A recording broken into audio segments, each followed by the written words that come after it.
Maybe I should get back to battling. Oh, one more video couldn't hurt, right? Subscribe. Subscribe.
Clash Royale.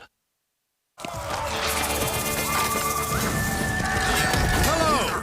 I'm looking for 8 ferocious warriors to help me duel for glory and honor in the Royale arena. Who will join me? Preferably someone strong and tall and not green. Okay, fine.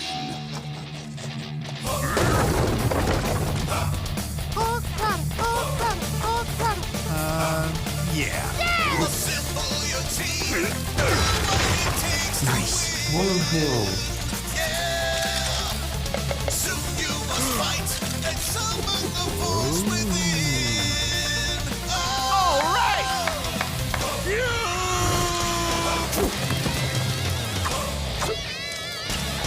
Yes!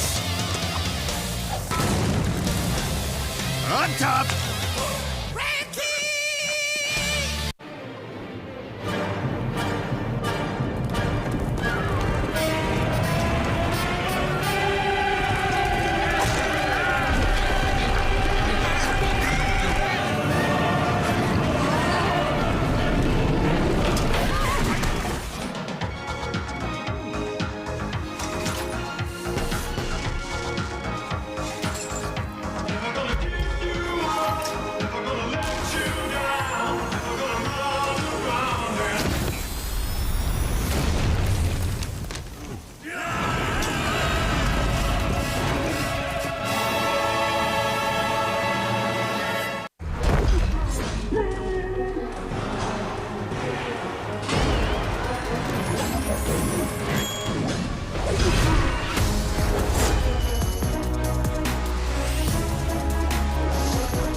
Maybe I should get back to battling. Oh, one more video couldn't hurt, right? Subscribe. Subscribe.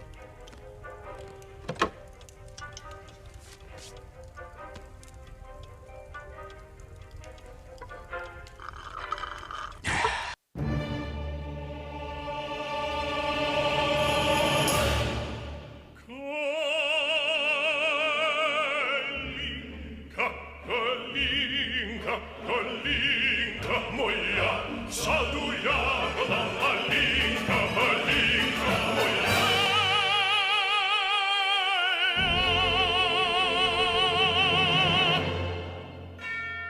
Spopolosite fimienia.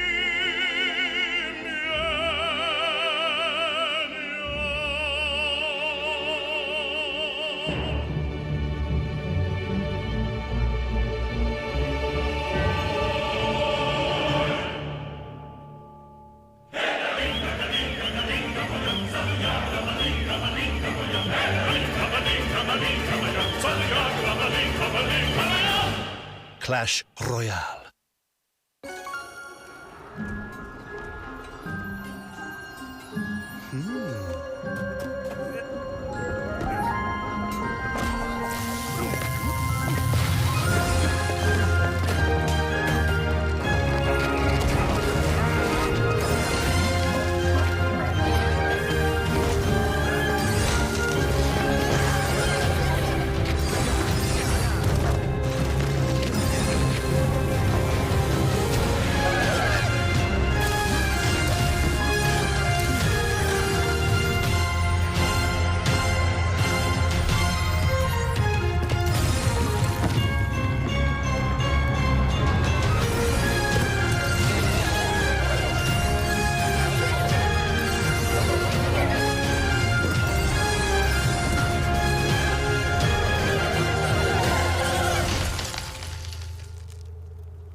Maybe I should get back to battling.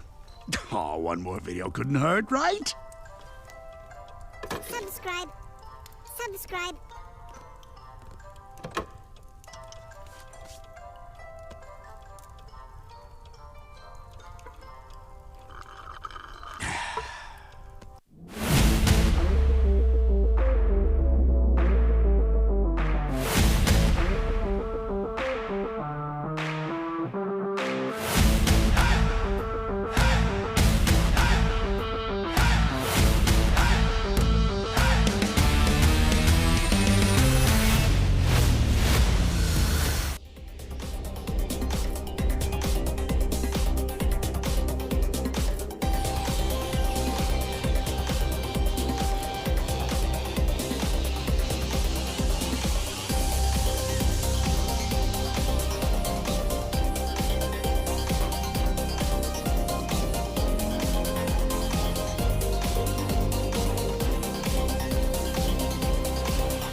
everyone to Clash Royale League Asia Fall Season. My East. name...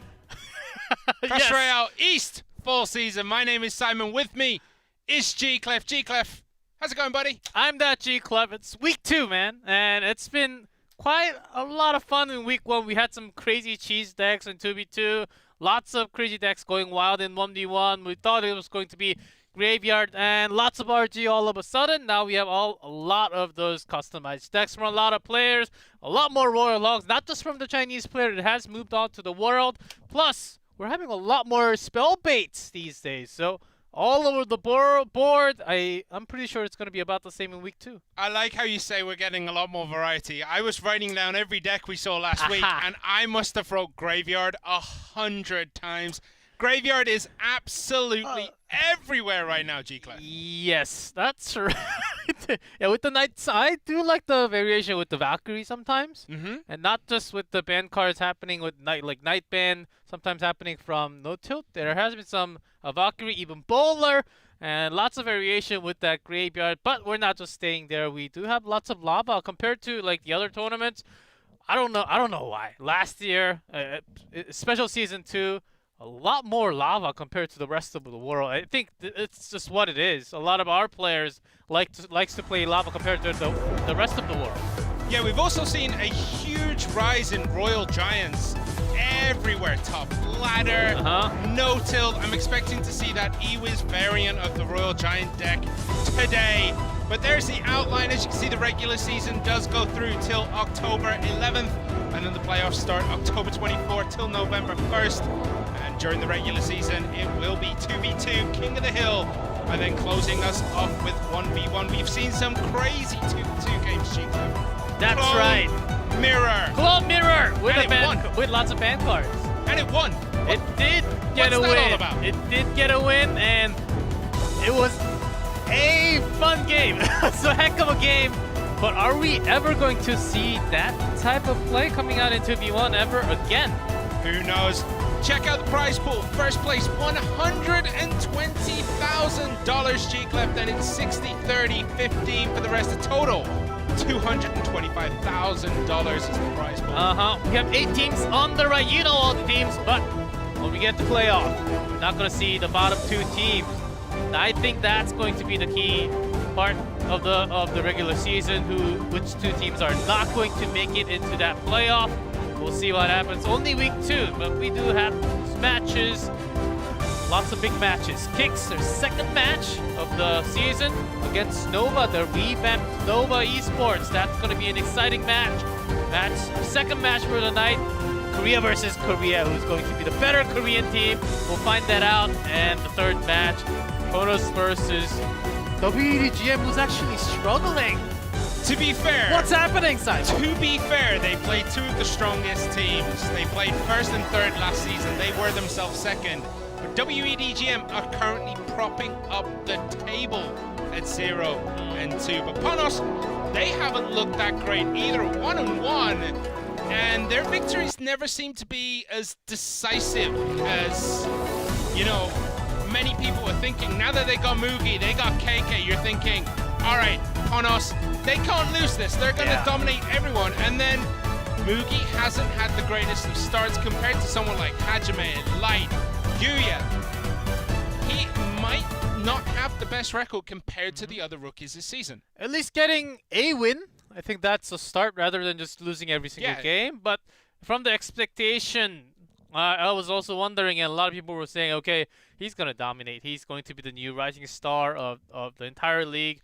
But it's not like that, as we have a lot of veterans, a lot of great players from China, Japan, Korea, and of course Southeast Asia kicks too.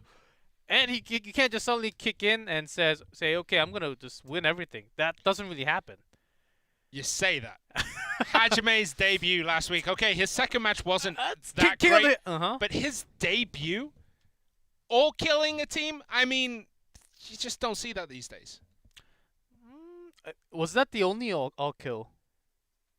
Yes. I think so. He's the only one a single play of the season, a single player taking down 3 players. Yeah. Not just the 3-0, 3-1, There've been a 3-2. couple of close. There've been a couple of close ones, like 3-1, like, you know. I know Nuri had a big moment last week. Yeah, Nuri.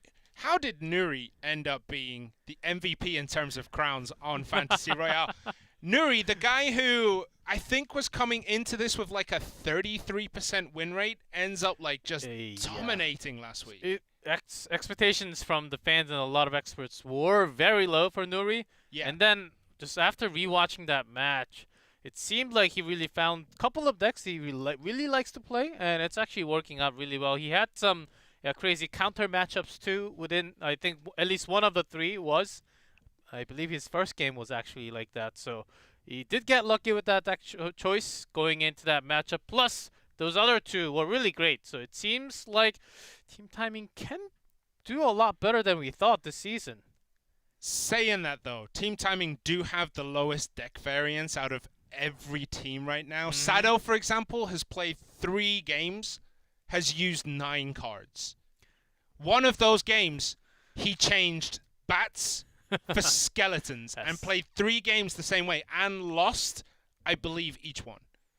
I think he may have won 1, if I remember correctly. And you're talking Graveyard Motor deck. No. From Sado. Was it the Graveyard Motor Graveyard deck? Motor, I have it written. With the cannon card, yes. Yes, yeah. Okay, so talking about the teams that we're going to see first up. Kicks team versus Nova. A rejuvenated Nova team come out in absolute strength last week, making it look all too easy. They did take down Talon, but it was still a domination. But Kicks, they did really well last week. They beat WEDGM in spectacular style. Yes, it went all the way. But Light and Yuya, on their debuts, had fantastic showings. Yes, their deck plays plus Light giving a lot of power.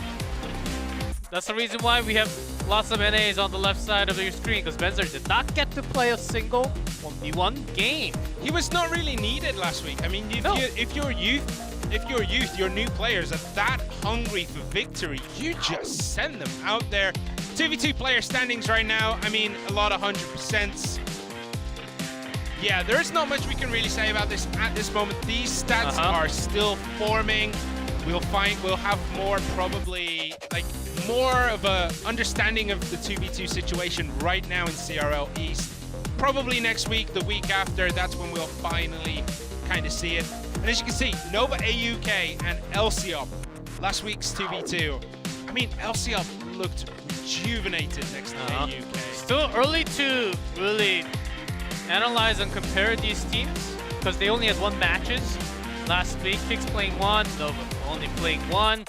Big difference, I would say, that Kicks was focusing a little more towards Royal Giant and balloons in the air, where Nova actually stayed on the ground most of the time with Royal Giant only for their 2v2. Yeah, and it looks like that's definitely AUK standing in front of Teresa there, but I don't think that's Elsiop. The pair last week was Elsiop with AUK. Yeah, it was Elsiop AUK last week. This week it is going to be Nova AUK, and that's D-King, I think, yes. All right. So last season's TTG. That's what I'm trying to say. TTG's poaching from Nova. Nova Strong took them. Interested to see how they work. And this is the 2v2 we thought Kicks were going to be running. JTV and Benzer Riddell. They are together, unlike Light and Icelaw last time, who were in separate countries. Icelaw in France, Light in Egypt. And then the production was switching in between Light and Icelaw's camera there. That was pretty fun to watch too. But they're together, they can communicate on the spot, so no network issues. That's at least something. Yeah, it's going to be interesting to see how Benzer adapts to 2v2. Like, he took to triple draft like a duck to water. He enjoyed triple draft. The guy was just insane at triple draft. His 2v2, I think he's played a few, but for Chaos Theory back in the day, he was very much the 1v1 star of that team. Yes, and last week I'm pretty sure he was in that roster of King of the Hill, but wasn't really needed. And as always, but I do want to talk about the fans. I think Tornado is what we had, because that's usually what they practice with. They just play without a Tornado card. that they just scrim without a tornado counter oftentimes. So that's basically what they have. But I think there will be time where we start to move away from tornado bans. This usually happen in the first few weeks of the season, and then some teams will bring in some cheese, like getting Fireball instead, or some kind of other spell like the Poison, and then bring their own graveyard. I think that can totally happen in one of the matches. So I was actually thinking, like, the recent change to NATO. I'm surprised NATO is still banned in 2v2. Yeah, before you could stall more time. Yeah. When you have double NATO, you basically just drag it all day. I guess you ban it because you don't want people tornadoing into the death damage of a giant skeleton, which is always popular in 2v2. It's such a good defensive card because it leaves nothing once that bomb goes off, pretty much. Yeah, tornado still too powerful with lots of death damage. Not just the giant skeleton. We see a lot of bomb tower, also the balloon. That's getting a lot of damage, and when tornadoes allowed, we see golems because of that death damage too. All right, well, we're gonna get into the first game of the second week of Clash Royale League East. In the top, in red, Nova, AUK, and D-King, and in blue at the bottom, JTV and Benza, and this one has already started off with a very aggressive start from Nova. And Miner, did Nova bring in their lava, or even without lava, some air is expected, at least the balloon type of attack. Kind of thinking maybe, yeah, okay, so it is going to be balloon. Road Recruits played up high at the bridge just to slow all that down. The balloon is going to go to the Goblin Cage, does get fireballed away. The Musketeer is locked onto the Giant Skeleton though. Is it going to get the balloon? It is. Both spells like the Snowball Fireball, not catching everything, but the Fireball had to contact the balloon so that it does knock it away from the tower just a little bit. Still was able to do some death damage, but more damage taken on the top right instead. Sometimes forget how much damage the recruits actually do, but when they're on that tower, even 1, 2, they can actually do more than 1,000 if more than 2. Yeah, well, just kind of slowing the game down ever so slightly here. Fireball into that Musketeer. Unfortunately, the Heal Spirit did not heal the Musketeer back up. This is a very big push. Another Goblin Cage here. That's going to get taken down by the Musketeer, by the Lumberjack. This balloon. Oh, raged up! Snowball is there, but is it going to stop just in time? Just about stopping that balloon from connecting into that tower.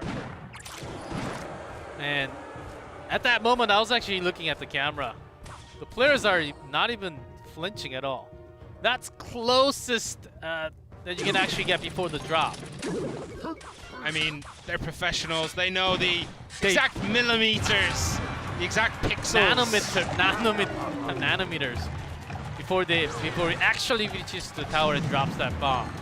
So attack onto the right this time from Kicks. There's that log, just the trade, but we'll get that fireball with the big Heal Spirit, but unfortunately there is a Hunter underneath all of that, taking it down. Hunter's such a powerful tool when he gets underneath something like that, just instantly deletes it. Heal Spirit onto the Giant Skeleton. Fisherman almost pulled it into a kind of weird situation here. Is this balloon going to connect? Oh! It is. The Musketeer went down. Freeze coming in super late, but it doesn't matter. That is a big, big hit for Nova here. Yeah, it's still gonna be gone with some more spell damage, so Kicks might have their last pick right here, but the Skeleton Dragons take it down from the air. Seems like Nova Esports, they have grabbed their 2v2 victory here. Yep, with that log and fireball, that is it. Kicks needed a miracle to get 703 on that tower in the last 10 seconds, so game 1 goes to Nova Esports. Very similar decks from both teams. Very, very similar decks. I don't know how I felt about that last freeze by Kicks team. It kind of whiffed into the middle of nothing. The balloon was nowhere near dropping. There wasn't really much around it to try and stop the balloon anyway. The time was ticking down, and they had to use all kinds of spells that they prepared. It was their last final attack anyhow when their tower was already destroyed. They still had over 1,000 to go, I believe. Compared to that, Nova, they made the way for the balloon to go directly into the tower. Cage down, and Musketeer down from the spell, I believe Fireball. And then the rest was taken down from the death damage of the giant skeleton. Yeah, I mean, the main difference between these decks is just one spell. Snowball for Nova Esports and Zap for Kicks. And I would say the big part is that Nova actually brought Miner plus the Hunter. When Kicks, they don't have a Hunter, they have 2 Musketeers, but usually they were spelled down most of the time. Yeah, unfortunately, Musketeer is just... look at this. Yeah, the death damage just goes up, and it looks as though they were just slightly off their timing. And that freeze was super late, but by then it didn't matter. They could spend that elixir, it doesn't really matter. Good game. Not the tidiest of 2v2s we've seen. It was very back and forth, aggression. What do you think we're going to see in game 2? More of the same? I'm surprised that Nova actually instantly switched into the balloon. Maybe it's the AUK D-King side. Because last week we saw a lot of RG focused decks with giant skeleton only. Maybe it's what the combination likes to play a little more. I mean, the duo likes to play. With D-King coming in with AUK, I think this duo can actually be a good fit for Nova Esports. I'm gonna be expecting a lot heavier decks though. D-King, also AUK, those like to play those golems, and so far 0 golem for 2v2. Yeah, I don't think we're gonna see golem in 2v2, especially with Fisherman and Hunter knocking around. Like between the two of them, they can not shut down a golem, but deal with it well enough that you take next to no damage. Yeah, which is actually the reason why Recruits was just buffed, and also because of all the Fishermen. When there are lots of single target units, when you're trying to pull one big giant tank, compared to that Recruits, they work exactly the opposite. So it's sort of like a counter against the Fishermen. Yeah, and as you can see, this is in front of a live audience. Lots of Corona protections are being made. They're getting their temperatures checked before coming in. There's distancing in the arena. They have to wear masks, all that good stuff. So pretty much being dealt with as it should be. I hear Shanghai is doing a really good job handling the situation. That's the reason why they decided that they can have the live audience for the season.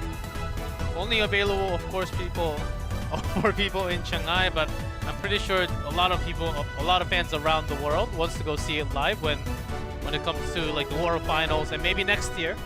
I mean, you say a lot of people. I want to be there. Everyone else, that's I fine, but be there every I single want to year. be there. I want to be there. I want to see this in person. I want all the teams back together as well. Yeah. I miss walking around the studio here when we had Clash Royale League Asia and just bumping into Icelord, bumping into SB back in the day, JTV. Like, bumping into everyone was really nice. You're saying everyone and only mentioning Kicks. SB was on Talon, what are you talking about? I mean... Expo Master walking down the corridor, oh, you know? yes. Those are the days, but we don't get to see that right now, so we're hoping that normality can be resumed relatively soon. Still really glad that we can actually hold all these tournaments online, though. That's also the beauty, the power of esports when it comes to this type of situation. But I believe one of the teams called for a timeout. Well, we're going to get into it now. So it is going to be Kicks JTV and Kicks Benzer in blue, and AUK and D-King in red at the top. And bit of an arena change this time round. It is the celebratory float that gives me motion sickness, so we'll see how this goes. So I'm not the biggest fan, but let's see. Still just focusing from the Lumberjack. Kicks might have just kept a similar type of balloon deck here. Nice heal spirit. Yeah, with the Musketeer, it is looking to be a similar defensive structure here for Kicks, but Nova bringing the RG, and there is a bomb tower. Good switch of cards here for Kicks, realizing that their opponents were probably going to try something else this time around. And RG shut down with just one shot into the tower. Skeleton Dragons, they did take care of a lot of those recruits, so not bad for Kicks either. And there's that pull from the Fisherman. I wonder how strong he is, man. He can pull everything. Giant Skeleton doesn't play that much, it's mostly bones. He can pull golems and P.E.K.K.A. it's a powerful roll. It's a big hook. All right. So both teams kind of just feeling each other out. Not much in the way of tower damage after the first minute and a half. So gonna wait until probably that double elixir period where things are going to get absolutely crazy here. And Nova did reveal their first RG. Pretty sure there's one more in their hand, but the Kicks, what are they holding? It has to pair up with the Lumberjack. The biggest chance, we still want to say Balloon. Gonna say Balloon. It could be an RG on its own. It could be RG as well, like raging up the RG is not a terrible choice. Yeah, one of the most common, not just in 2v2 1v1, combination with the recruits are the Balloon these days. That fireball to get those dragons, but again, Nova brought their Hunter. Yeah, the Hunter is going to shut down this Balloon. Need a way to deal with that Hunter if they're looking to get these balloons to connect into the tower, because the Hunter just so much defensive value. This RG! It's a big RG. Good pull into the center though. And going to switch his lanes, but now he's just going to deal more damage onto the other side. And 1682 and 1710 left on Kicks' towers. Could have been a whole lot worse when it was going to be focused on the right only, but this time onto the left. Nova instant push with their Royal Giant. Kicks' fireball only took out the one skeleton dragon. That might have cost them quite a bit of a push here. Cost them just a little bit of more delay. This dragon to be alive on the left. Let's use another set of skeleton dragons plus the musketeer on top. The musketeer was right underneath the skeleton dragons, meaning it took that extra splash damage that it really didn't need to. Good snowball this time. Great switch up. That balloon is gonna. Fireball just before the drop. Hunter was away from that tower, so the balloon could have had the drop on Nova defense. That was a close one. And then Kicks' fireball that followed all of that up only really caught the tower, and I think that one skeleton dragon could have got a lot more value if they'd have gone for the troops there, but that heal spirit from Nova laying in, but still grabbed that skeleton, no problem for Kicks. So Kicks do have a very razor-thin advantage coming into the last 1 minute and 15 seconds here. Good fireball pushing everything out. There's the freeze. Good snowball, was looking for that Hunter, didn't find it, and the Hunter is perfectly fine, but still decent amount of damage getting done. 613 on that tower now. Still the death damage did go in, and 2 shots from the Fisherman onto the bottom, so that's going to be pressure on 4 Kicks. Again, RG getting that heal. A couple of shots are going to be fired. 2 shots only.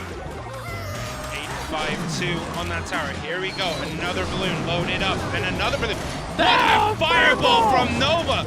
Look at the value. Both balloons are incredibly hurt, and that one gets E-whizzed out, and that is shut down in no man's land right there. Big heal spirit. I think Nova are going to take it. Another fireball with that RG shot. It's going down to 147. Nova with the last remaining few spells. They want to take it down. Kicks. They want to go for the race. Few seconds still left. I don't think they're going to make it. E-whiz comes down. Good snowball, but there's a fireball to finish it off. Nova Esports 2v2 was absolutely solid this time. Gonna say, balloons are getting incredibly close and not connecting. Yes, and without the tornado, even with the buildings, because of so many different units added to the game, it's hard to get it down without the death damage. And most of the time, a lot of these teams are putting in that death damage into the tower. If you can get the connection, that's amazing. That's why you need the perfect freeze. And the moment I really thought that Nova was staying calm and practiced was when they were holding that Hunter after that freeze. Okay, freeze comes down, then we play the Hunter so that the balloon goes down. I think there was one time where there was a Hunter put down. It was freezed up, but the balloon was in the way, so Kicks couldn't see it. I believe that was the case because the fireball comes in and it was off target, didn't catch the Hunter. But good games from both teams. The switch to snowball for JTV was clutch. It allowed the balloon to get even closer than it did before. But Nova's roll was a quality choice. There's some... insane fireball value from Nova. One hitting both balloons, and the second fireball right after that on their offense, getting the dragon plus the units on the ground. That fireball getting both skeleton dragons was huge too. It just weakens the defense of Kicks. Switching that RG, and that hunter That hurts. just yeah, fine. I'll I like clean it that. up. Yeah, I like that log tossing the hunter away from the balloon, but still after the fireball. This fireball hurts a lot with that heal spirit. I think Nova just skewered that. And that one punch from the brawler, I missed that. I thought it didn't get a hit. Does manage to get a hit and went down to 75. I think the big difference was, again, having a hunter and not having a hunter. I think that played a big role for both teams. Also, the spell usage in general was a lot tighter, and they generated a lot more value for Nova than they did for Kicks. I feel like Kicks' spells were good. It generated space more than value, whereas Nova, they got nearly everything within those fireballs. There was so much taken down. There was both skeleton dragons. I'm pretty sure there was a heal spirit here and there. Lumberjack getting knocked down. Musketeers on slithers of HP. The usage of spells for AUK and D-King was a lot more valuable than JTV and Benzer. Yeah, a lot of what Nova has brought in their 2v2 was specifically against Balloon, basically. Like, they had the E-Wiz, they had the Hunter, lots of anti-balloon tools to not even, not just to drag it with the building, but sometimes even the death damage was actually ignored because of all those tools. So yeah, great preparations, just reading their opponent, saying, okay, likely they're gonna use that balloon again. It seems like it was a close game one. Then oftentimes a lot of teams, they try to use the same tool twice. Yeah, and catching both balloons on that fireball, and both balloons barely crossing the bridge. You hate to see it. The moment you release it, you see the fireball coming down towards the bridge. Oh, no. All right, 2v2. It's 2v2. Things happen, 2v2. It's over. It's done. Kicks were in this position. Last time they played, they lost Nova. the 2v2. King of the Hill, though. This is where it's going to get interesting. Are we going to get Elsie up in the King of the Hill because he didn't play on the 2v2? I'd like to see him again, because he looks much better this season compared to last season. That's true, and totally with Elsiop, AUK, either Rain or Deacon can also play. All the members of Nova, it's totally fine. Same for Kicks. I mean, Yuya, Light, Benzer. I mean, we are missing CRS in that. CRS could make his debut this week. Or do you think this match is a bit too important to blood a newcomer to the match for Nova? I think I'm expecting somewhat of a similar active roster, just like last week. Maybe AUK up first. That's usually what they do. AUK does like to go first when he's playing for Nova, and then LC up in the middle. Final player, do not know. I'm gonna go for that. I think that has the highest chance for Nova, and then for Kicks, Yuya, Light, Benzer, or mix it up a little bit. Ice Law probably. Yeah, you can't not put the Frenchman in, That's tough. Ice Law, Yuya, Light, Benzer. Who do you? That's a good problem to have as a coach. We need which one best do you of put 7 King of the Hill now. Let's take best of 5 out. Let's make it best of 7. Best of 7 King All of the the Hill. teams can handle it, No, they couldn't. It's gonna be even TTG would have to play twice. Oh, that's right. Yeah. Maybe make the least amount of players 5 and up to 7. Boost it up a little bit. Yeah. Keep talking. All right, we're waiting for the first ones to come out. Last time for Nova, I believe Rain started it out. Then it was Elsie up. Yeah, and then as you can see, the King of the Hill rankings here, 100% for Expo Master, Elsie up, and Nuamichi. Kicks Light is there as well with 100, but he only won 1. He only had to play 1 in the King of the Hill. He did go on to win the 1v1 match that he played 2-0 against Peas. But in terms of King of the Hill, Hajime had the greatest start, 3-0, and then went 0-1 in his next game. Yeah, the sample size still very small to tell who's the best, who's not the best. But in week 3, week 4, by the time we get to week 7 or 8, we'll stack up, we'll show who's the actual key player, who actually will be the ace player for the season. Because we keep on having balance patches, and some of the balance patch does not really fit all the players all the time. That's the reason why we see these slumps from some period of time. Yeah, and it is Light 4 kicks starting us off. On a golden chair again! Didn't get 10,000 comments on Twitter though, did he?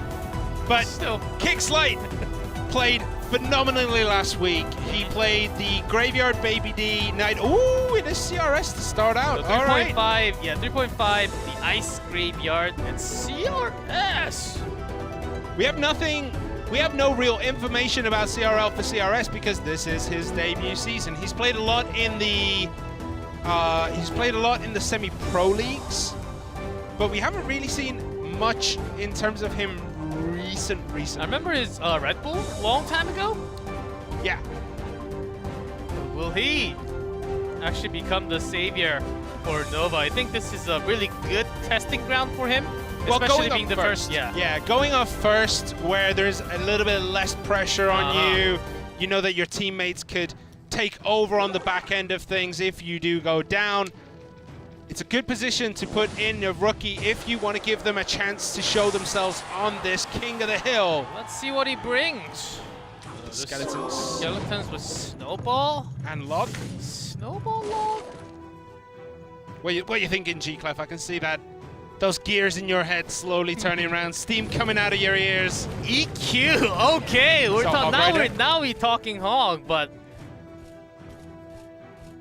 Hog actually not bad. Did have one game last week, but because of a lot of those fishermen, we don't really see Hogs too much.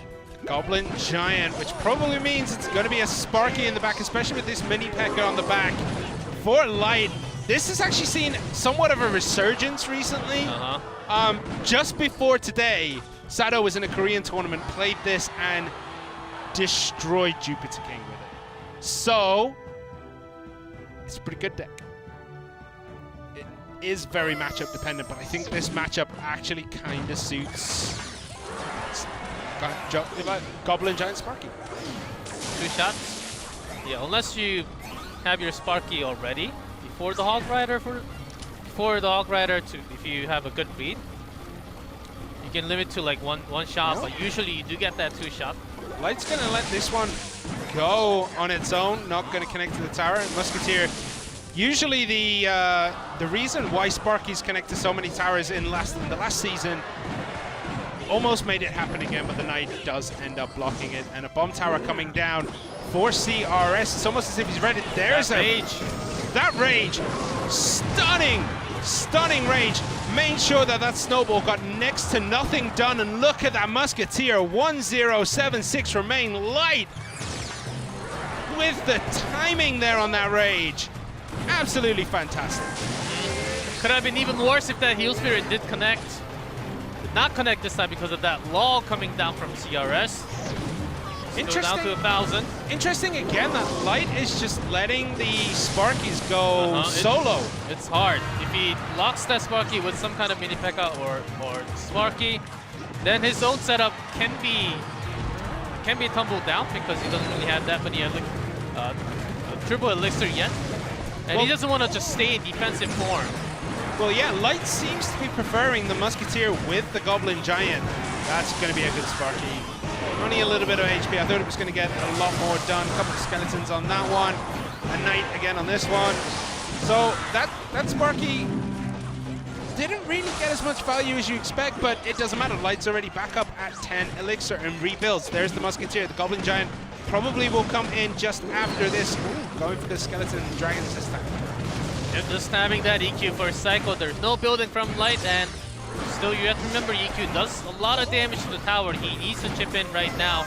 But when that triple elixir time comes down, there will be like 2 Sparkies on the board. Yeah, but CRS has kind of clawed his way back into this over the last minute. And 938, he actually has the lead over Light at this time. But this is a big push coming through. That's a good rage. Luck comes in. Knight gets hit. That Goblin Giant's still going. Not anymore, but that's Sparky. Ooh, the bomb tower just in time. And a lot of damage coming through, but there's only 1 minute and 10. Light reloads on that left-hand side. What is CRS going to do? He only has 8 elixir at this point. Light in an elixir advantage because he does have that Sparky down. There's the Goblin Giant. Goblin Giant Sparky coming down the left-hand side. There is a Knight and a Musketeer deciding to send a Mini P.E.K.K.A. going down the right. Is it going to get to the tower? Rage right in the middle. It is. Mini P.E.K.K.A. Getting gets on that one mid big hit. Oh, could have got one more, but locked just before that 430. Light wants to take it down. There's the Hog Rider. Sparky ready to go with that Mini P.E.K.K.A. Gets 0 damage down to the bottom left. Light picking the perfect time to send a solo Mini P.E.K.K.A. down that right-hand side. Gets a big connection when there's only 25 seconds remaining. Could that be the difference between these two players? Another Rage Sub Sparky getting close. Another Sparky loaded up. EQ is down. Oh, the Mini P.E.K.K.A. slowed down. Oh, he got a hit. 1-2-2. The spell damage down and Light. He's on a race, but it's too slow. Raged up, but Hog Rider goes in first. EQ damage from CRS is going to take that tower down with the speed. The tempo can be controlled from CRS. What a game. It was looking, that could have gone both ways. That big P.E.K.K.A. choice by Light looked as though it had sealed it. Unfortunately for Light, the defense just kind of crumbled after that. CRS took advantage, got more Hog Rider hits in. And I mean, that was a great debut for CRS. So I thought Light was going to hold his Mini P.E.K.K.A. because she knows that Hog is coming. But he let that go. Second choice on the right side again to make the cycle for CRS really hard and just to get that tower down basically. But he tossed that Mini P.E.K.K.A. onto the left. Just imagine if that Sparky got the connection there. That bomb tower would have been half a second later. Oh my goodness, that would have been painful to watch. But CRS, yeah, that Mini P.E.K.K.A. yeah, definitely defended each time, and that was a slow. big hit. And that was it. Light tried to throw a Goblin Giant, but it wouldn't be quick enough. Yeah, even so if he had that Mini P.E.K.K.A. on the right all of a sudden, just imagine what the game would be like. It moves well pretty fast, and I'm pretty sure he had Rage in his hand. Let that Hog Rider go, but if the Mini P.E.K.K.A. destroys the tower before, maybe? Hard to say 100%, but CRS. I was also impressed of his timing, his log timing. He was holding a log or tossing that down for the quick cycle to come back, making sure he can snipe that heal spirit down most of the time so that the skeleton dragons don't really connect to the heal. Or the Sparky. He did a good job of keeping that Sparky away from the tower as long as possible, slowly chipping it away, eventually getting it down before it gets too much work done. CRS, I don't want to say lucky, but that was very on the edge. That was a 50-50 in terms of the way they were playing. It could have gone either way. It was very, very, very close. Depending on who you send up next, though, will CRS be able to repeat that feat and actually take out another person? If it's Ice Law, if it's Benzer, do you think CRS could take the victory? I do agree on what you have just said about the first game. It was somewhat shaky from both players. I wouldn't call that game to be like an edge, a sharp blade, like cutthroat back in game one, near perfect defense, near perfect play all the time. It was very shaky. Of course, the deck choices from both players, yeah, it has to be like that. You can't really have perfect defense all the time, but it wasn't set up like 100% prediction spells like that happening from both sides. But when we talk CRS, if he's going against like Yuya, Benzer, or Ice Law, then it's a different story. As I think Kick still has an upper hand. After dropping game one, of course they don't, but in terms of matchup, I think they will have an upper hand.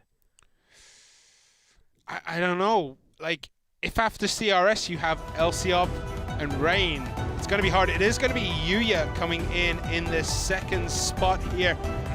Yuya played absolutely phenomenally last week. Royal Giant, Hunter, Skeledrag, Fisherman, Skeletons, Heal Spirit, Barbar, Fireball. Replace Fireball there with a Poison, replace the Hunter for a Musketeer, and that's basically what he played. He played the Musketeer Royal Hogs, he played the Double Barrel, and played the Royal Giant. I mean, the guy played a variety of decks last week. What's he going to bring this week? Do you think he's going to go Graveyard? He's one of the few players who didn't play Graveyard last week. Do you think he's going to bring it this time around?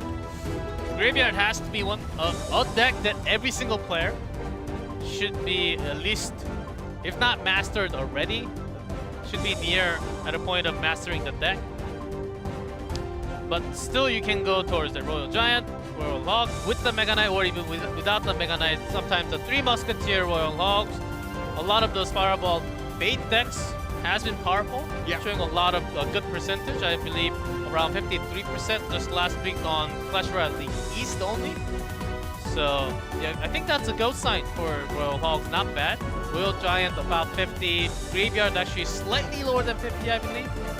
Yeah, and as you can see outside of CRS's window, it is currently very late or very early, depending on which way you look at it, for the American player here. CRS playing in the middle of the night, plays the first game just amazingly well. How is he going to do in the second? We'll see. Let's see, this kicks Yuya from Japan in the international team. That is Kicks. A Japanese player. CRS Log Skeleton, is it the same Hog Rider deck?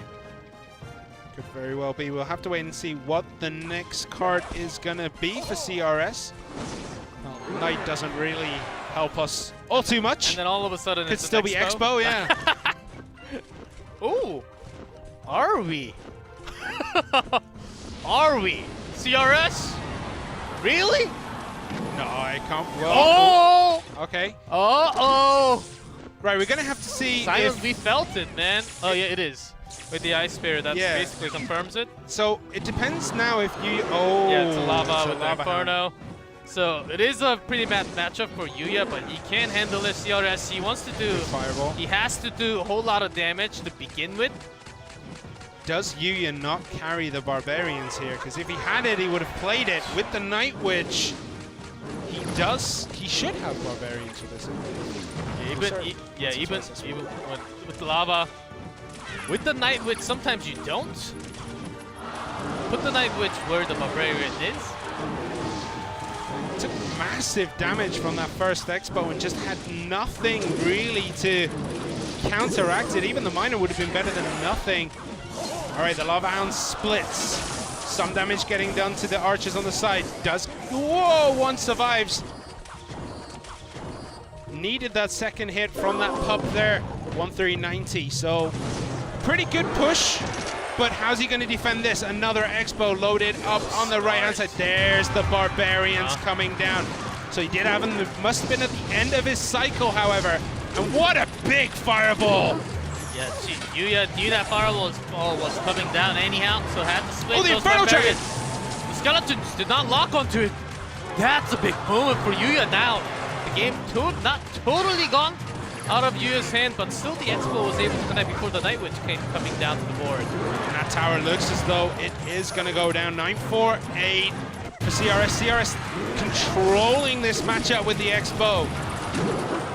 Miner comes in, is going to get a connection, wasn't caught by the skeleton, zapped away, but the Tesla is there as well. 2-2-8 on that tower. 2-9-4 on Yuya's bottom left-hand tower. Fireball comes in, he's going to need one more of those. Or 2 logs, depends on which way around he's going to go. Can Yuya get the damage down? He needs one hit from this Miner and the Fireball to probably finish that tower. For CRS, only one Fireball. Fireball comes just a little too late for Yuya. That was 8 damage. He just wanted to get that minor damage. He would have needed 2 hits. And then the Fireball. He would have needed 2 hits. A little faster for Miner of his own. But CRS, he basically had the final tower down to less than a Fireball damage. Now, who is he up against? Hog Rider, Expo. What next? He's going El Clasico decks, right? This is classic deck challenge for CRS. So I'm gonna say it's gonna be Lava Hound Barbarians for him in game 3. You wish. And then it's this traditional Golem deck. Oh, that'd be beautiful to see. But look at the damage finish that Expo. God, you just had nothing ground-based in hand Yeah, that to start off. could have been risky, but oftentimes you are finding your better chances because you know that you're going up against Lava Hound. Just put down that Expo, see what the opponent basically has in his hand, and got that value. Yeah, unfortunately as well for you, yeah, the Night Witch did end up going ahead of the Lava Hound. If it had been the other way around, that tower probably would have been down much earlier, or would have gone down at all. The Ice Spirit there, MVP, because otherwise it would have been a pretty much tie game if it wasn't for the Ice Spirit slowing down that miner there. Yeah, delaying one more hit, and it was 2 more hits required. He would have needed one more hit on top of that. The 172 from the Fireball would have left that tower on 8 HP. Yeah, plus the minor hit. So the minor hit comes in. Well, it got frozen. The minor hit hits. Fireball would have hit. He would have needed one more minor hit. Yeah. I think you basically got it down. Where did you have more than enough elixir? Was it? I think it was about the cycle. I think it was more the cycle more than the elixir. His elixir was sure. I'm pretty sure he had more than 5 before the fireball. So 4 is just all he needs, but there's that small delay for the next card to come back into your hand. I think that's exactly what he was waiting for. Well, Kicks down 1 set. They did lose the 2v2. Now they're down 0-2 in King of the Hill. It's 4-0 for Nova today. Nova this season have been absolutely rejuvenated. We were saying last time, LC Up looks much better in front of a crowd. CRS is currently sitting at home. But now you're giving Nova headaches. Where can you fit? CRS comes in, takes out one of the stronger teams in Kicks on his own, gets 2-0, maybe all kill. Where will you fit him in the future? This is a statement from CRS. The roster coach is going to be having a headache.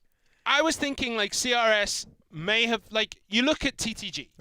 Boss fits in there because they have a very small roster. You know Boss is going to get a lot of game time. Nova have a huge roster. CRS sliding in seems very improbable. It's going to be really difficult for him to get through. Here he is today. He's been given his chance, and he is one Benzer kill away from all killing Kicks and making one of the biggest statements a Nova esports player can make. And a lot of the newcomers into the league, has been performing really well, especially when you go up as first with less pressure on King of the Hill. Well, he can wrap it all up now. Look at him. He barely looks... He's on a match point. Yeah, he barely looks stressed. In just Nova's 5 games. Yeah, no pressure. You're up against Benzer. Certainly one of the best players out there in the world. Doing pretty well in no-till, if I remember correctly. Oh, yes. Certainly top 3. AUK is up there. And I believe Line is also up. Yeah, I think the 3 CRL East pros are at the top of that table, right? All right, there he is, Benzer, known for basically playing mortar. Lots of mortar decks, and recent days, lots of Goblin Giant Sparky decks, plus a lot of variants that he has done. That was a very interesting chart that popped up for like half a second, disappeared. Elixir consumption over time. I did not get to see it. What was it? So basically, the amount of elixir that is played during, I think it was the first 2 minutes, 120 seconds. It showed that both players are relatively even. Benzer ends up going harder towards the end. I don't know what it would show. I'm not an analyst, but if I was, that data would be super fascinating. Yeah, saying that he's been bringing a lot of heavier decks compared to what the Psycho player has been. Psycho players out there. What's he going to bring this time round? CRS has already played Hog Rider, has already played Expo. What is he going to be bringing for Game 3? It is going to be Hog Rider. And what does Benz have? The Barb Hut. Kind of signals RG at this point with the Heal Spirit and the Skeletons as well, but don't roll out a sneaky Graveyard or two because it's Graveyard season. Yeah, I'm leaning more towards Graveyard because of that Barb Hut. And with that barrel, yeah, Benzer wanted to push for extra cards. CRS not going to show much, just the skeleton. Well, I mean, Benzer probably already knows exactly what is in CRS's hand right now. Throwing down that Musketeer at the back. A Heal Spirit comes down. He's going to get a connection into the Knight. Next to nothing getting done there. Skeleton's blocking a little bit for the Musketeer. So that is one very unhealthy Knight crossing the bridge. Hog Rider comes in. Good fireball. What a fireball, but still takes one hit from the Hog Rider. And CRS saying, okay, I can take this. It's okay. I can just cycle through lots of cheap stuff and then take some damage, but still, he is still winning in trade. So not too bad for both sides. But for Benzer, he's thinking, okay, when do I actually get to use my graveyard? Or RG. Could still be RG. Yeah. All right. Because so of Fireball, I'm totally leaning towards that too. All right, so the Barbarians getting EQ'd. EQ the one spell that kind of Matrix dodged the last balance change. Still does 204 to a tower. Yeah, the EQ.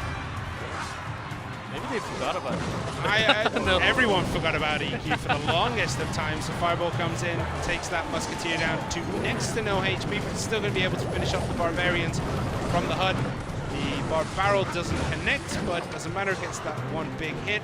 And Benzer reloads with another HUD here.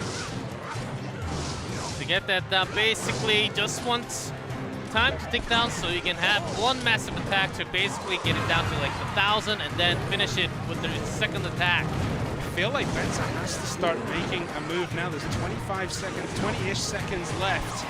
And he's kind of at a big disadvantage right now. 1-2-7-4 at the tower. He's trying to lock down those Hog Riders, but those Musketeers are surviving for CRS. Snowball there. Dragons come in. Oh, and it's Royal Hogs. Instant goes all the way. Bomb tower from CRS. That is not what Benzer needed to see, but that is a lot there. But unfortunately, the bomb is going to clean most of that up. So it's going to be the Royal Hogs here for Benzer. When every deck nearly looks identical, that last card could have been anything, but another Royal Hogs loaded up on the left-hand side. Skeleton Dragons are there, Snowball, Log. Heal Spirit doesn't get to pop itself, but the one Hog got a couple of hits in here. Hog Rider from CRS, what is the Barb HUD doesn't pull the Hog Rider. One big hit, two big hits. It's gonna be three, and CRS with a stellar debut here, taking out Light, taking out Yuya, and taking out the stalwart of CRL, Benzer Riddell. Take a bow, son, because you have just made a huge statement to Nova. Incredible day for Nova Esports. Not just for CRS, but in general, just by the fact they were able to take down Kicks 5-0. And almost too easy for them too. I mean, this Nova team looks frightening. Who do you not use in the roster? And if that's a headache, like I'll be a happy coach for the entire season. I mean, the thing is, this season we still haven't seen D-King. We still haven't seen Little Chen. That's right. We only saw Rain and Elsiop and the UK on that King of the Hill stage. Those earthquakes were just amazing. I think that Barb HUD from Benzer, you probably should have gone a little bit higher for the Hog Rider to one come more in, safe. Yeah, one more is a safe spot. CRS just having that dominance. Look at that. You had a good read, and just from knowing that Benzer, this is a 3.5 Royal Log Musketeer deck that Benzer did play against higher in No Tilt. Yeah. Not even less than a week ago, but that's it for our first match. We're done early today. Second match coming up, Team Timing versus Talon, coming up soon.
And welcome back to CRL East. We just saw Nova Esports manhandle Kicks. Spectacular. 5-0, 2-0 in the 2v2. CRS with the all kill on his debut for Nova. Oh boy.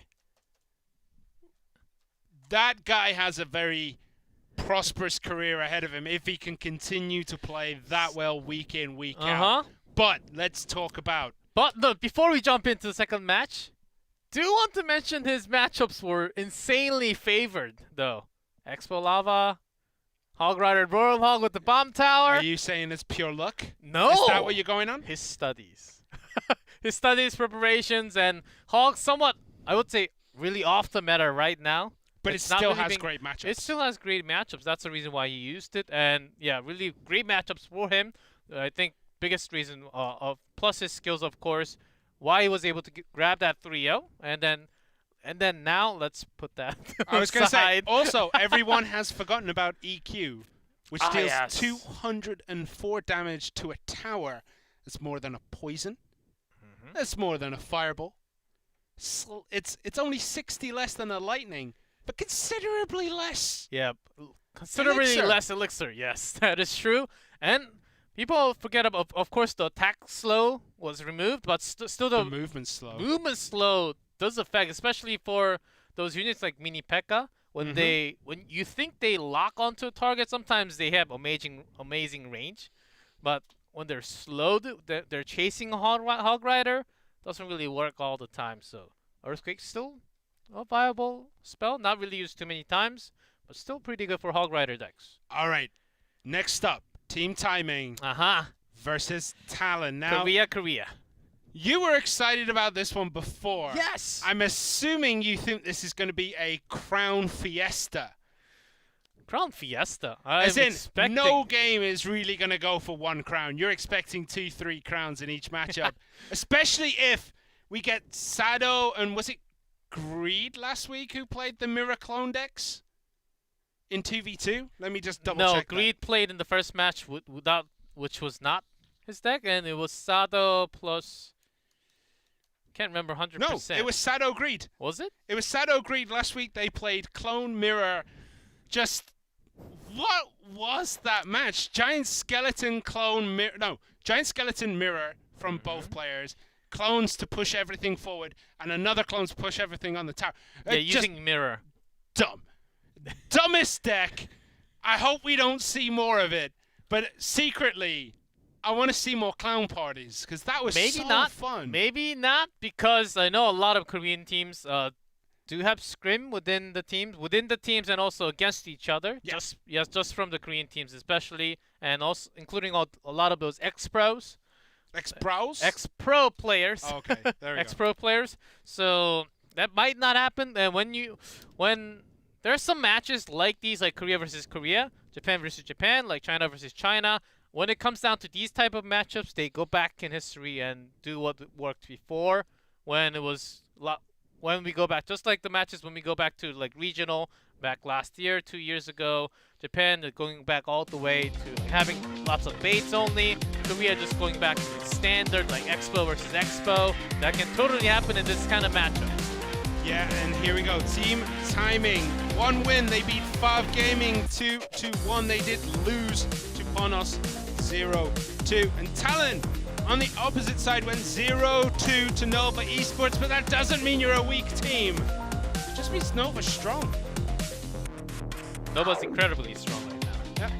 All right, Haruki and Line, key players. Line, absolute bossing it up in No-Till East. Haruki, you see him around. He's pretty good, but I still don't get why he's considered a key player. Last week he played 2v2 and lost to Radon Reiki Jones and then lost to Jeff. And now Haruki was known as a Graveyard Tornado player back in the days, but after the Tornado change, he hasn't been showing the same, I would say, use of Tornado, how he can basically turn the game around with just a single Tornado. It's Sado and Greed. All right, what kind of That's the combination. What kind of cheese deck are we gonna see this time? Are we gonna see some crazy stuff, or are they gonna go super serious? Because that also will throw off their opponents. Don't know, but one card I would bring against these guys. Zap, poison. Also Maybe interesting. even a firecracker. Also interesting that Team Timing generally do play very low on the table, and I think they rest their heads on the desk in front of them, just to remove the extra stress on the neck muscles. And it's going to be 1 crown and line for Talon. So this is going to be an interesting combo. We're going to assume double tornado ban. Yes. Right. And, yeah, Double tornado ban. line 1 already. crown did play last time. Ooh, it's a blue ban for Talon. Okay. So we staying ground. We staying lots of Royal Giant, Giant Skeleton. Heal Spirit, because it's Heal Spirit. Heal Spirit everywhere. Everyone's gotta be carrying that Heal Spirit. Could see Golem, perhaps? I feel like we haven't seen a Golem in 2v2 in a million years, but I feel like we saw one not too long ago. See? Put his head on the desk. Keeps the pressure off the neck muscles. As long as you're playing in your comfortable posture. I don't know how comfortable that would be. Like, that's gonna hurt after a while. That's more of the style, like, you know, arms on the desk. Yes. Forearms on the desk, your arms up a little bit, that's comfortable. But, like, your head all the way down, man? Anyway, we're gonna be getting into this one. We've bought enough time. Exactly, Mom. For Team Timing, Sado and Greed in blue against Line and 1 Crown of Talon, who are going to be in red. I thought they'd already started, and there we go.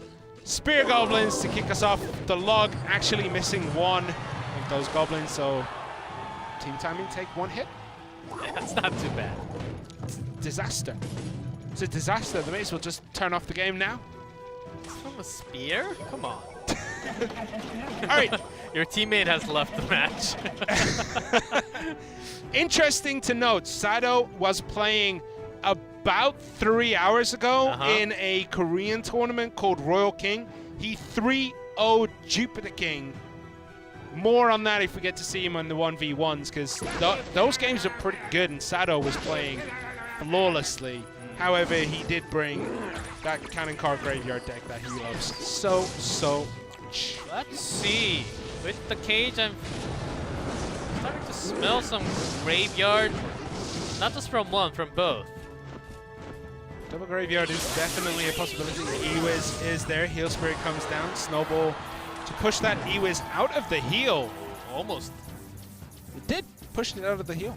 Oh yeah, I was about to say Musketeer almost got a lock onto that tower. Okay, here we go. There's the RG. What do we have? Dark Prince, double Dark Prince. There's a good log, making sure that that Heal Spirit is deleted from the board.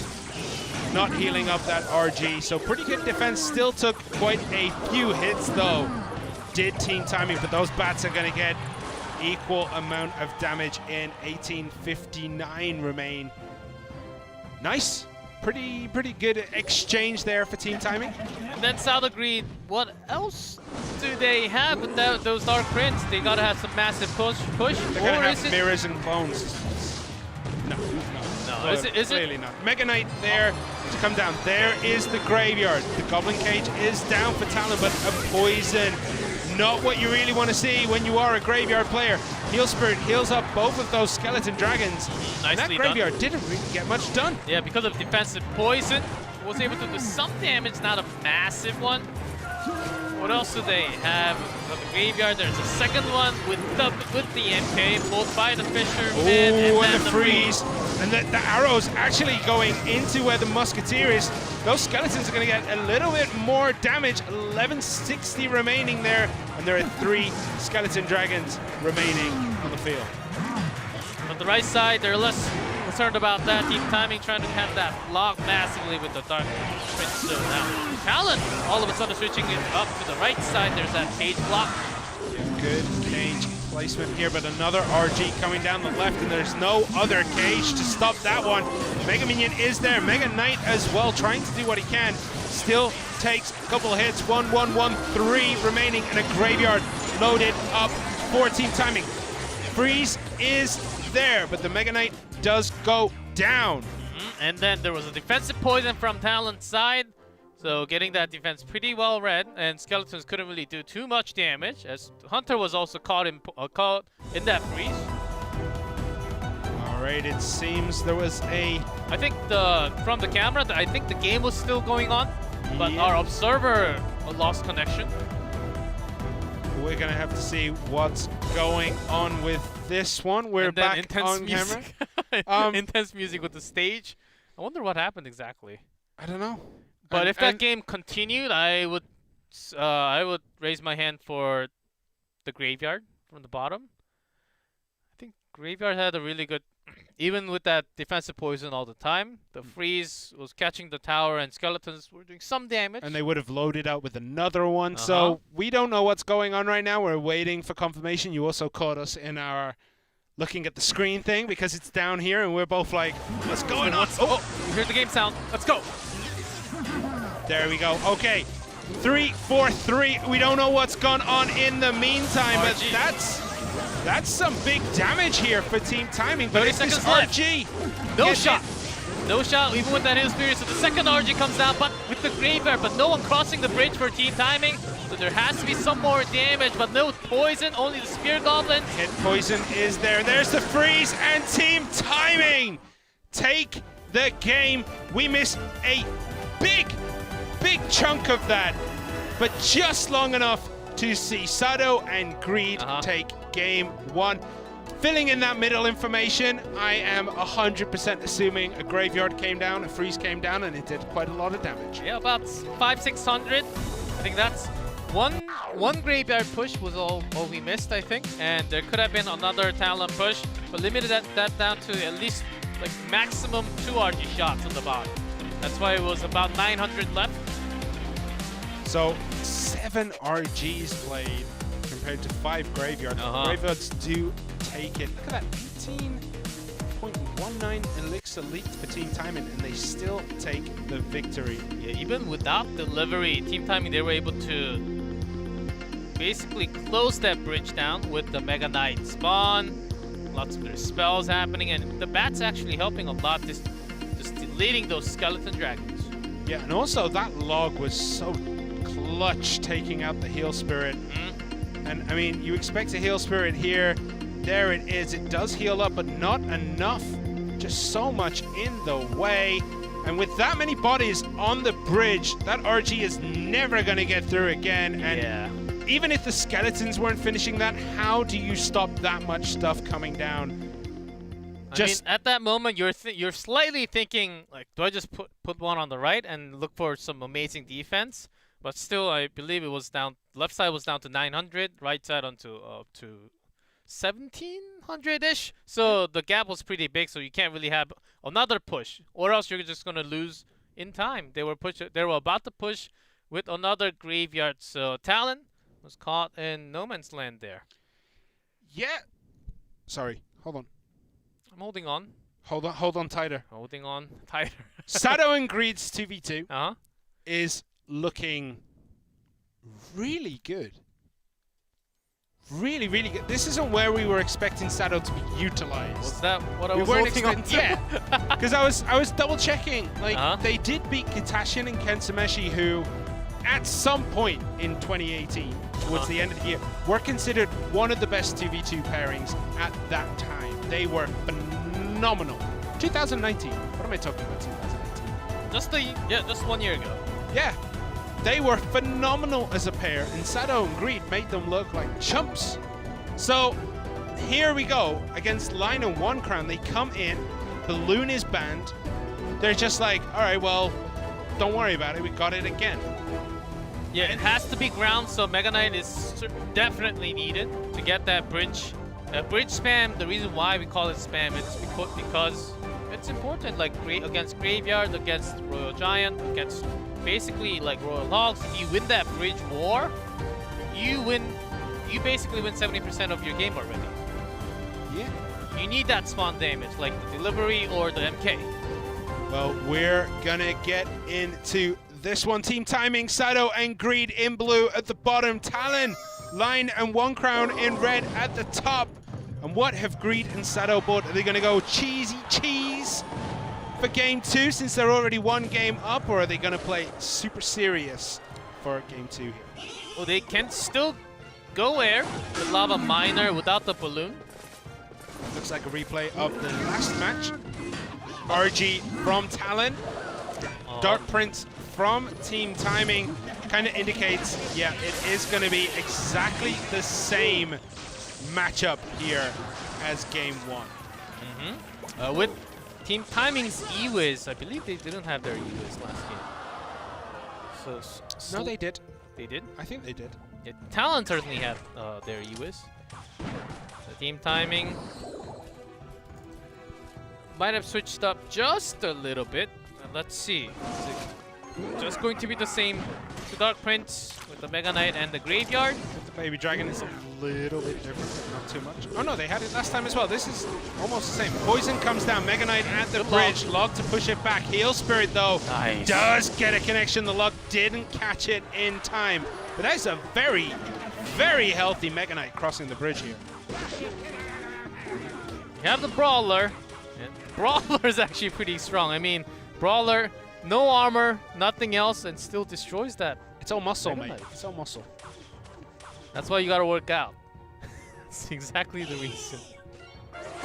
All right, so another Dark Prince loaded in the back for Team Timing. Are they gonna go Graveyard in front of all this? Are they gonna play something a bit cheeky? Could still possibly fit in. Royal Giant, maybe. Not looking likely, but you never know in 2v2. They could be putting some pocket strats in, making it look like one instead of another. There's another Mega Knight. The Musketeer is there. That's going to go down without a hit. And an offensive poison from Talon's side. That means time to go, but double poison. That was the reason why they were able to use that offensive. But they've only got 1 poison, which means if a Graveyard comes in now, if they could find, Team Timing could find something to tank up, they could have gone with a second Graveyard, but it doesn't look like they're going to have the chance to do that. Yeah, double E-Wiz Zap. E-Wiz Zap with both ends. Plus 2 shots from the Musketeer is just enough, actually, to get back into the game for Team Timing. Double Elixir just hit, and when it comes down to the last minute, they're going to get their power back. This is a lot. That Fisherman doing a good job of pulling the Mega Knight into the middle. Unfortunately, the Hunter is in no man's land. Not going to get close too much here, but this RG, expect the Heal Spirit to come down anytime soon. Nope. Nice delay, not wasting that Elixir on that Heal Spirit is Talon. It's going to save them. It all builds up. That 1 Elixir going down time and time again to a Log would build up eventually, and they're just seemingly not going for it. Still one. It's still one from the RG. No cage this time. They want to have a massive attack with this MK, but not too many follow-up units and no Graveyard this time, as they already used their offensive poison. Yeah, I'm not sure how Team Timing are going to try and get another powerful Graveyard down, because these RGs are coming in thick and fast from Talon. Cage, let's push it out of range and still keeps it okay, but the heal, still no shot from the RG. Talon needs to find an answer against the Graveyard here. There it is down. There's the defensive poison from Talon here. No damage in so far from Skeleton. 1 hit is all they're gonna get. 1-1-3-3 remain there. That many units crossing the bridge. Just 1 hit from the Skeleton. Talon, they almost have this game in their hands, but there's that freeze. Yeah, weird that the freeze is put down there, but lots of damage coming in. 947 this time, another 200-300 damage. Keep building like that, that's all you need. Fisherman hook pulls the Mega Knight, but the Mega Knight still is locked onto that RG. The RG does not get a shot with E-Wiz and the Brawler and the Mega Knight on top of it.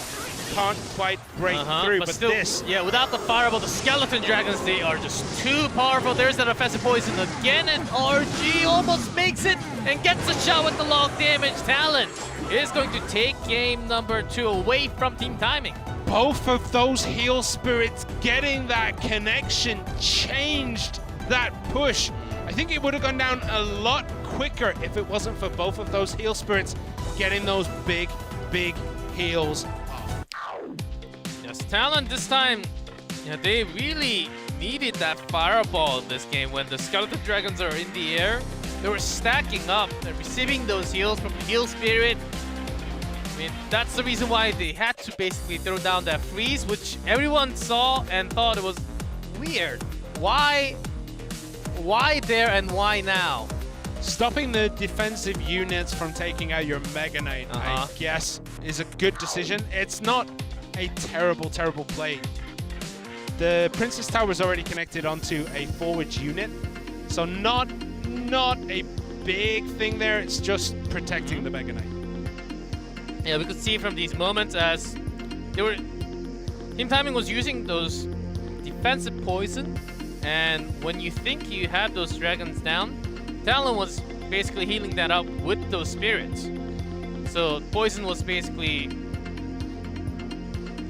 the value of the poison was really low every single time. I mean, there was just the pressure that Talon were able to put on when there is no fireball. Look at this. Yes. 4 skeleton dragons. What have you got that shoots air? Ewiz? What's it gonna do? Nothing. And look at this. 1, 2 big, massive heals those there. jumps over the log. big heals from those heal spirits, just bringing everything back up. 2 of them going in. As you said, over the log. You gotta... you could see Team Timing time and time again. I'm going to put down the log because there's going to be a heal spirit there. And Talon were doing something really interesting. They weren't really putting all too many heal spirits behind the Royal Giants. They were doing it more on defense for the Skeleton Dragons, for the Brawler. They weren't really using them on that RG until they were sure a push would connect and their heal spirits would get a jump. Yep. Talon, like Line of 1 Crown, that was a phenomenal switch up. Something that, like, in your head, you're like, I have to put down the heal spirit with the RG. I have to put down the heal spirit with the RG. They're just like, well, that's what Team Timing are going to expect. Let's switch it up. Use that heal spirit to bolster our defenses. And it worked out beautifully for them. You have to have a really good read of when to put that down, where to put it down, so that it doesn't get removed by like a bar barrel or a log. And also, another switch I want to point out was double poison. So one, they can have it down when they're having own RG attack, so the poison gets value. And one more, because very likely they're going to try that graveyard again. So in defense, you're safe. Offense, you're always getting value. Well, we're going to get into Game 3, the decider between Sado and Greed, Lion and 1 Crown. Is this the timing where they bring that mirror? That could be why Talon are bringing so many poisons, just in case. Just in case there are a crazy amount of mirror clone, or it still can be different type of clone mirror, like Goblin Barrels, still the double barrels with clone mirror, that's still disastrous. It's filthy when it connects. Amount of units, skeletons and goblins. Just imagine like 30 of them right next to your tower. It's filthy when it connects, but that's such high risk. And I know the reward is real high. You get to close out set 1, but I think the risk outweighs it's not a good cost-benefit analysis. Yeah, unless you try it in game 1, which they did last time. The game 3 is not the time to actually bring that out. I feel like we're just watching a replay of the last 2 games. Is it with just few spell changes? Well, I mean, the last game started with Spear Goblins getting logged at the bridge. It's just a repeat. Somebody changed the channel. No, do not change the channel. No, please don't. Stick to our channel. So, Bats. Team Timing had it for a while. And also the Mega Minion. Okay, I do like this change. It's looking like an exact replica of Game 1 and Game 2 for Team Timing. And Talon also bringing an identical deck. These teams not wanting to show too much information this early in the season, apparently. And then Mega Knight all the way from the King Tower. Talon saying, rough. okay, this is our moment, but they do Good bring the switch. Fireball this time. Good switch on the Fireball, but look at the damage taken already. For Team shots. Timing, 805 remains on that tower. Where did all that damage come from? Elixir and Talon, they bring their delivery this time to remove some more damage. And also clog up the lane as well. Yes. Like, it's a beautiful choice in 2v2 because it can pull things back, because it just adds another body to your already strong defense. Yeah, delivery, even without the knockback, the damage itself is actually really big, and even it doesn't like kill the big bodies, but it does remove a lot of things in the air, and also it can do a whole lot of damage to the Mega Knight plus the Dark Prince. It's a good switch up there. I gotta say, Talon's Loon Ban seems absolutely genius at this point because you kind of are forcing Team Timing to play a certain way. Yes, they could go for their own RGs, but if you know them well enough and you think maybe they won't play it because they don't like RG in 2v2, this is beautiful. That is a good graveyard though. That Baby Dragon is pretty healthy. He was snowballed away, but the poison does come down. However, Mega Knight is going to go down to a Hunter, because Hunter is very powerful when you're that close. Oh, did not get the jump damage, but the bat connected? Back connected. Yeah, okay. No, it was That the was glove. close. It was its glove hitting the princess in the face. Still no graveyard this time. Okay, they want to come up with the second Mega Knight. Oh, the jump again, just shy for Team Timing. There's Good that fireball freeze. though. Catching a lot of units, and some of the skeletons are doing damage, but that fog removing them just in time. Has kind of petered out. It was looking real good for Team Timing there. Beautiful freeze timing, but unfortunately not able to get much purchase. Definitely not able to take the lead, and this is another RG coming down. Dark Prince is there. There's the Goblin Cage to try and stop it. The Fisherman actually connected to that, which is very beneficial for Team Timing. And the big bodies are coming down. Delivery. So much work here. Snowball to slow it down just a little bit more, but nothing else. Spear Goblin's taking care of those skeletons, and Talon, they are going to take this one down with those poison, and they grab the 2v2 win. Was looking good at the beginning for Sato and Greed. They took game one pretty handily, but Line of One Crown made a couple of adjustments to the way they were playing, to a couple of the timings they were making. Same deck all 3 games. Line of One Crown took game 2, took game 3. Beautiful, beautiful. Both teams tried to do some adjustments in the middle, saying that, okay, Balloon's gone, so we've got to basically stick to our plan, what we practiced. But against the opponent, let's try switching a few cards. Like, we saw Delivery, the Fireball going in and out, and the Hunter, I think that was another addition from Talon that basically removed all the body damage. So Mega Knight was not as strong. Yeah, I liked the Fireball choice for Team Timing, but unfortunately, too little too late. They took so much damage right at the beginning of the game. And I mean, that Fisherman getting onto that barrel, I mean, that was good for Team Timing. They had a chance here, but look how clumped everything is, and look what you have. Delivery on top of everything. And Hunter doesn't fall. Unless you bring down another perfect Fireball, you can get some value hitting those dragons in the air, plus another unit like the Hunter and maybe a few more like the Ewiz. But that doesn't happen too many times. No, it does not. But we're going to get into King of the Hill. And get excited, because Team Timing, they're certainly going to bring all the roster in. Sato, Nuri, for sure. Maybe Nuri's the last player today. I mean, Nuri came in last time. He beat Reiki Jones, lost to KK. Then he beat, the next day, against Fav, he beats Jack. He beats Hajime. He does eventually fall to Expo Master, but then you got to the 1v1. What did Nuri bring? I'll tell you what he brought.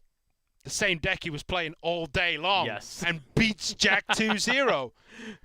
It's like Nuri but looking at it is giving me a headache. It was Skelly Barrel, it was double barrel bait, Yeah. or it was the graveyard, the basic graveyard with the goblin cage and the bar barrel.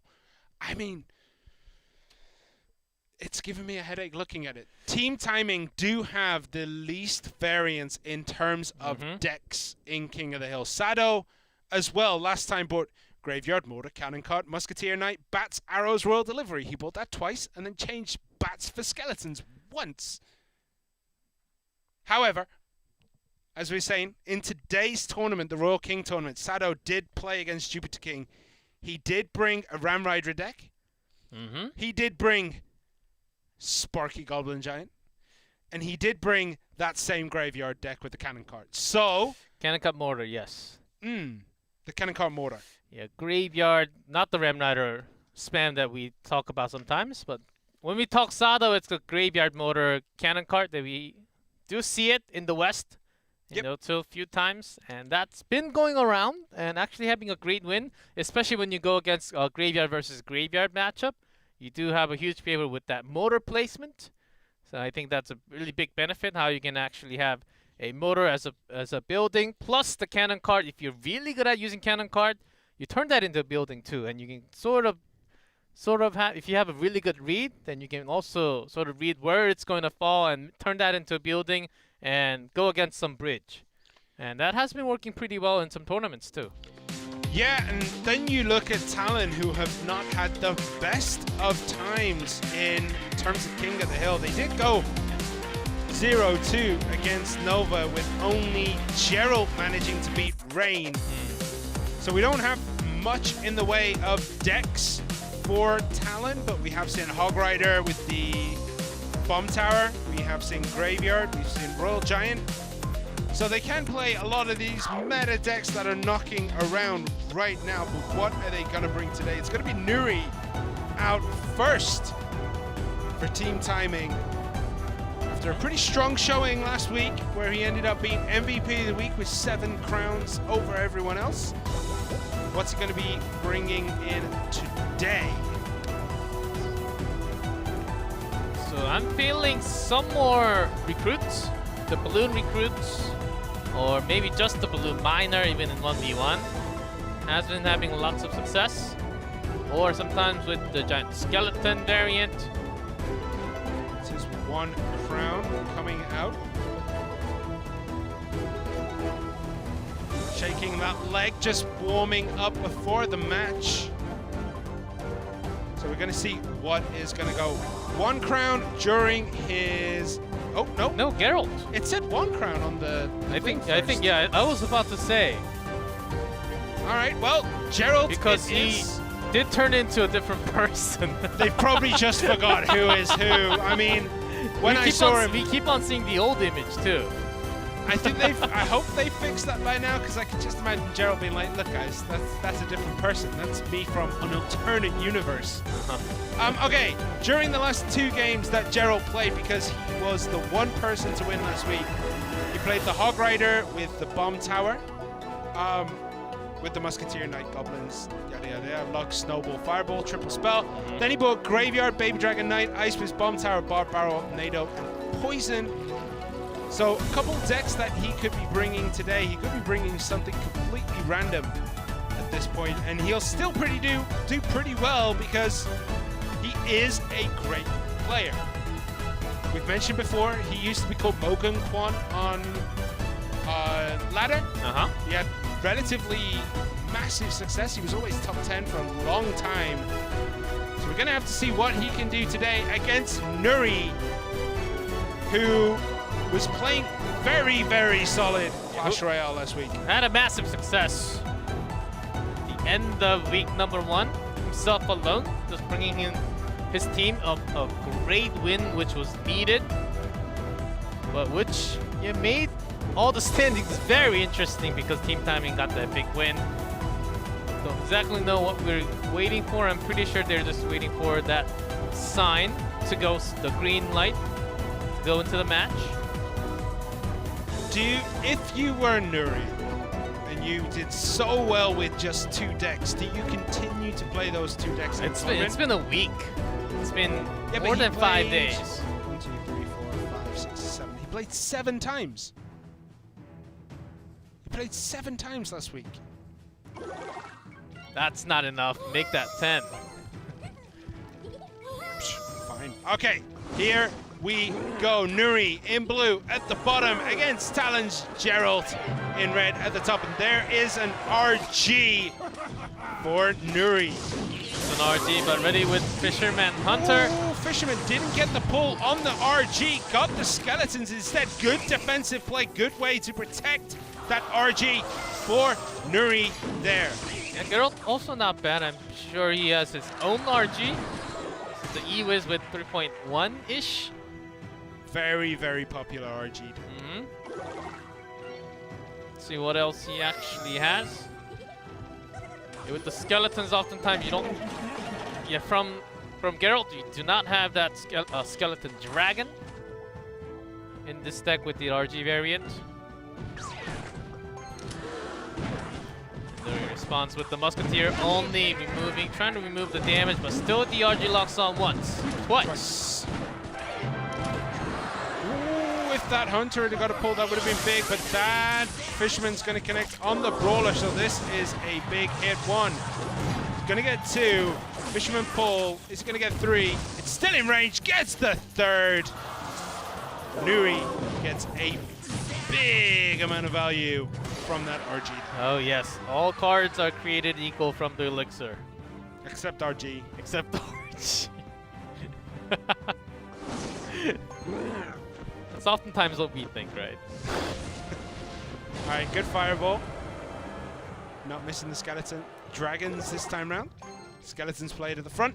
RG again. Those skeletons there trying to get in front of the Fisherman so it doesn't get pulled by that Fisherman into the Hunter. Still that Fisherman Hunter combination. Providing good, so powerful.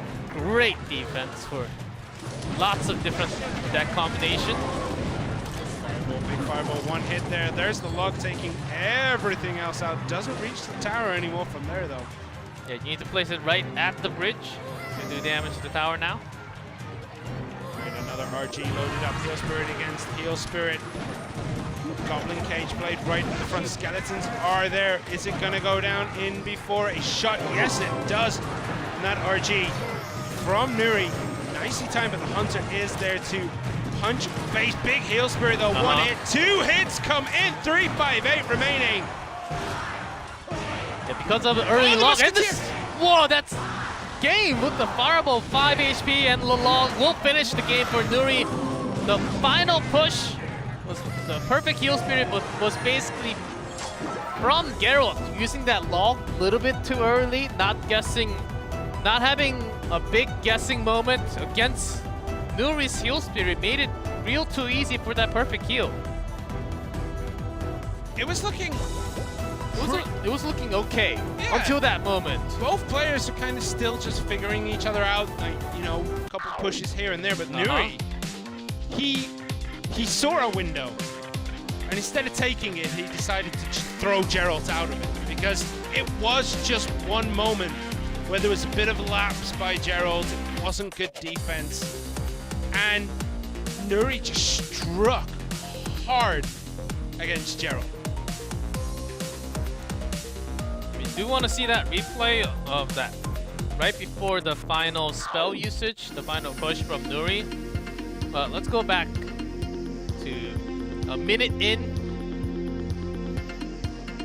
That's one of the problems of putting the Goblin Cage all the way over there against the RG, is that Brawler has so far to walk. But one of the bonuses is that just protects the RG. And look at that, the Heal Spirit completely dodging everything, including its own units. Yeah, that's why you have to think about your unit placement plus the Fisherman, what it's going to pull, when it's going to pull. It's hard. Sometimes you try to make it work for yourself, and then ends up working for your opponent. And this Musketeer, yeah, you think it's range? Yeah, you think it's gonna go on that Fisherman. Like, yeah. Totally, man. It looked as though the Fisherman was in range, but unfortunately for Geralt. Is it Geralt? All the Creamcasters were saying, Geralt. Nah. I don't know. I played The Witcher, but I can't remember how to pronounce his name. Okay. Game 2. Who are you going to throw out if you are Talon? Is it time? I do want to say Blizzard? Sado and Blizzard. No, Sado is team timing. No, dude. Wake up, G-Clef! What am I? What What is am I Talon saying? gonna What bring am I up? saying? Blizzard? Are they going to bring Line? Line. One Crown? I think Blizzard usually plays in the middle. So Line and You think Blizzard Line? Line? Yes. You think Blizzard Line? Yep. You're not going to throw old One Crown in there? With his 50% win rate in King of the Hill last season? Not today. Maybe not today. He had one of the better win rates out the team. I think 50%. I think the overall meta fits Blizzard better. Of course, Line is playing great in lots of different tournaments on his own. But that's one of the issues you can get yourself into when you're involved in so many tournaments, is that you're playing every deck. Your opponents have huge swaths of data to sift through. They can see every deck you have been playing. So is that more of a plus or the minus? If you play more and a lot, if you can play a lot at such a high level, then you're gonna throw your opponent saying, I can play this many decks. Can you actually snipe me? And he's gonna get better tournament experience, and when you play that many tournaments, you just feel natural. You just feel that energy going through. You don't get nervous as much. Is it going to be a lot more a plus or a minus? I'm gonna say it's a minus, because Rebuilding strategy is a big part. revealing strategies and a couple of your nuances, like some people prefer to play, let's say, the Heal Spirit. Some people like to play it to the left-hand side. Like, if you're going on the left-hand lane, they play it right against the wall of the arena. Some like to play it more in the middle. When there's a lot of games, you can see those preferences come through, and you can predict your opponent better, so that might come in handy for Nuri.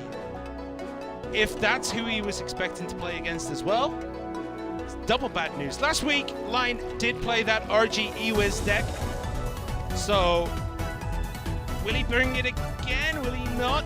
It's going to be hard to say what he's going to bring. We don't have much data on this season. What has he been bringing, though, in no-till, G5? Some Balloon Royal recruits.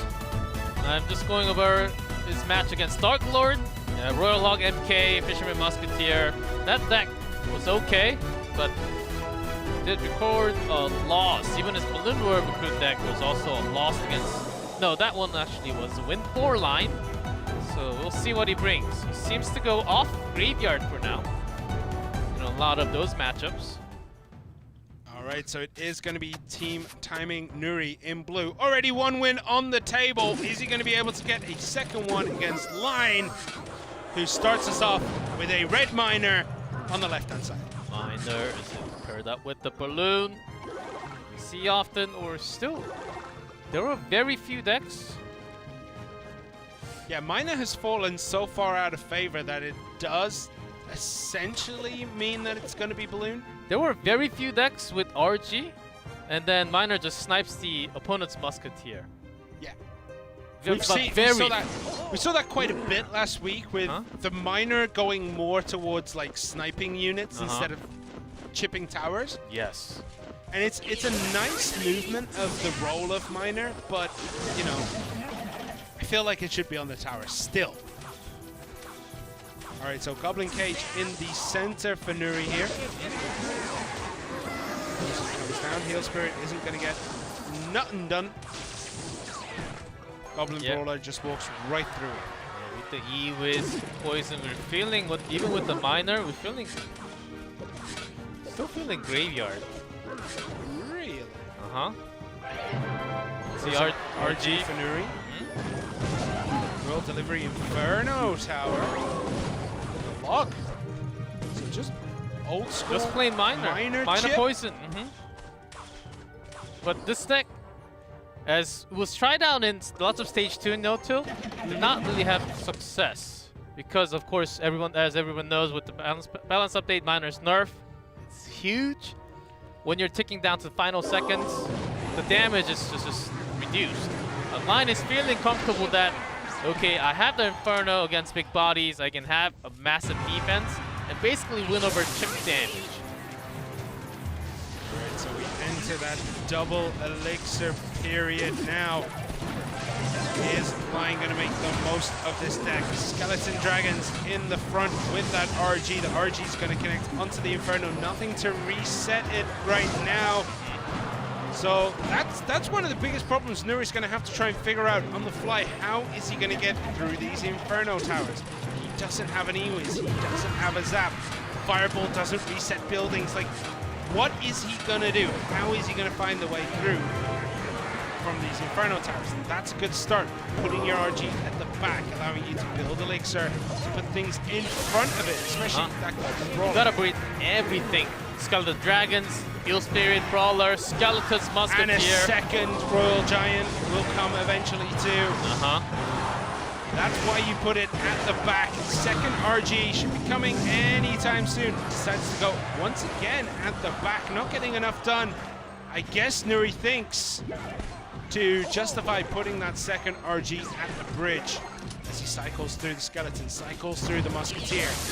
A couple more cards and he has that second RG. Good Fireball though. Good Heal Spirit with the roll. Delivery coming in. Okay. There it is at the bridge. The next Royal Giant is there, but that Inferno Tower is still very healthy. Still healthy, but gone after the second shot. Still the Heal Spirit heals it back up. There's the connection with that RG. Second shot does bring it down to... Third shot actually connected down to 1,079. That Knight may prove to be a mistake from Line, as it gave the Heal Spirit the target it needed to heal that RG up. Yeah, with that last few ticks, Nuri's troops near the bridge got so much power done. Line trying to chip in extra long damage, trying to cycle through all the spells. And now we're here.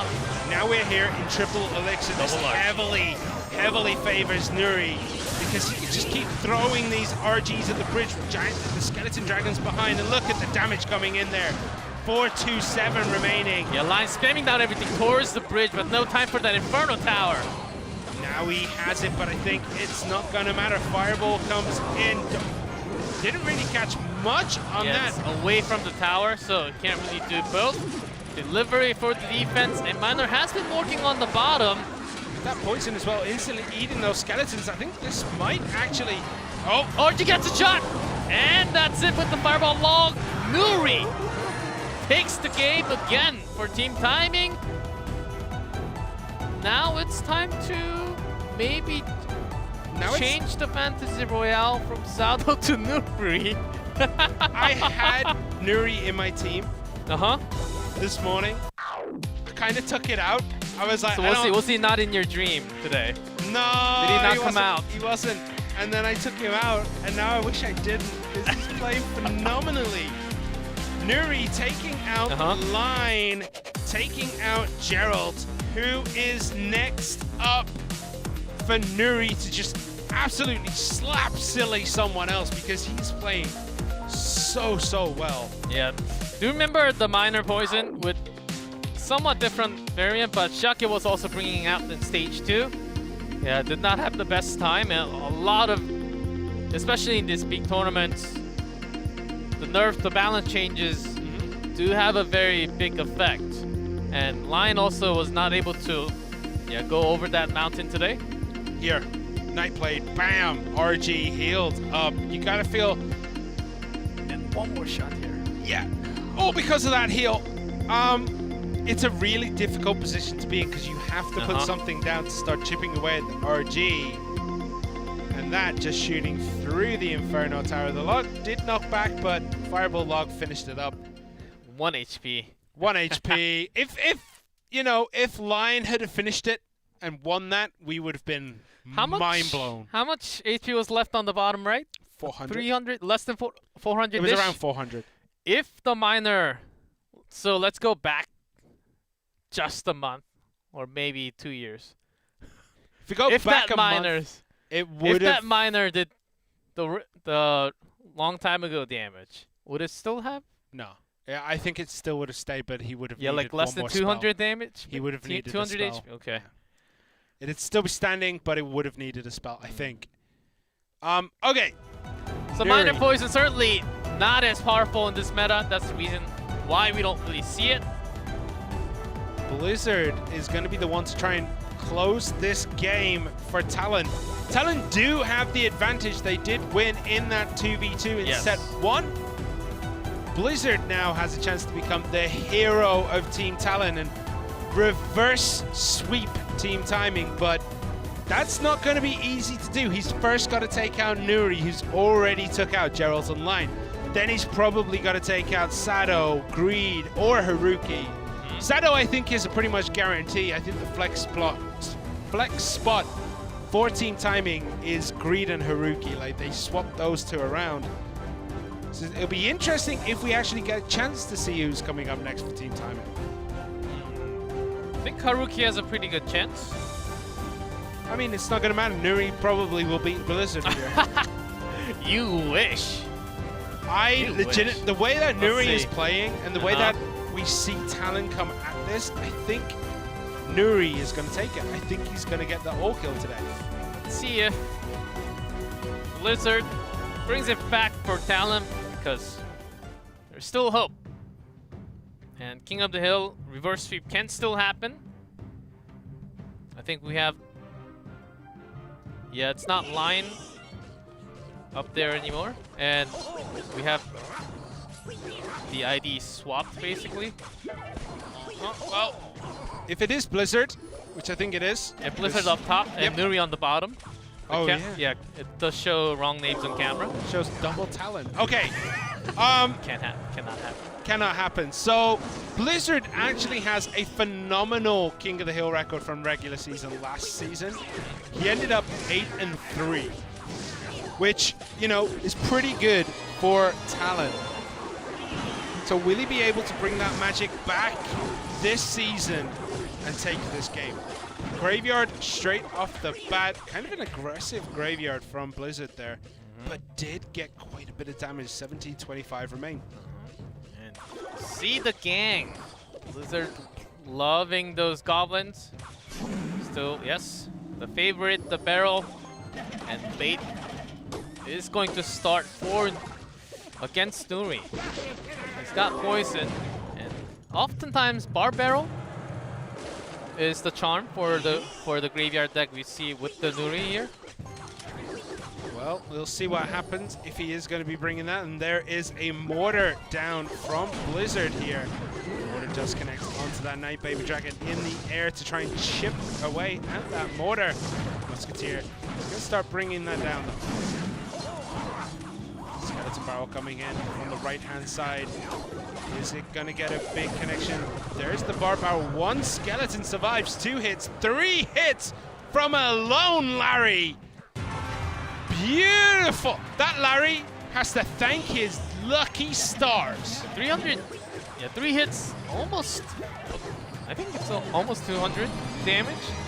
Now Blizzard, yeah, bring that motorcycle here with those goblins. Still able to do okay, but skeletons, never mind, not okay. Built up around that tower, 1139. There's just too many answers from Nuri against what Blizzard has. The only thing I can really see getting massive connections. Yeah, Blizzard. Okay, they fixed it. The only thing I can see is the mortars getting big hits like this.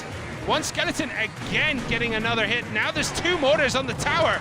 And suddenly, just like that, the mortars coming in absolute clutch. It is raining destruction. One more hit with Fireball Log is it. Yeah, need a Fireball. There it is. Don't even need it with the last remaining motor damage. Still locked on. Blizzard taking the game.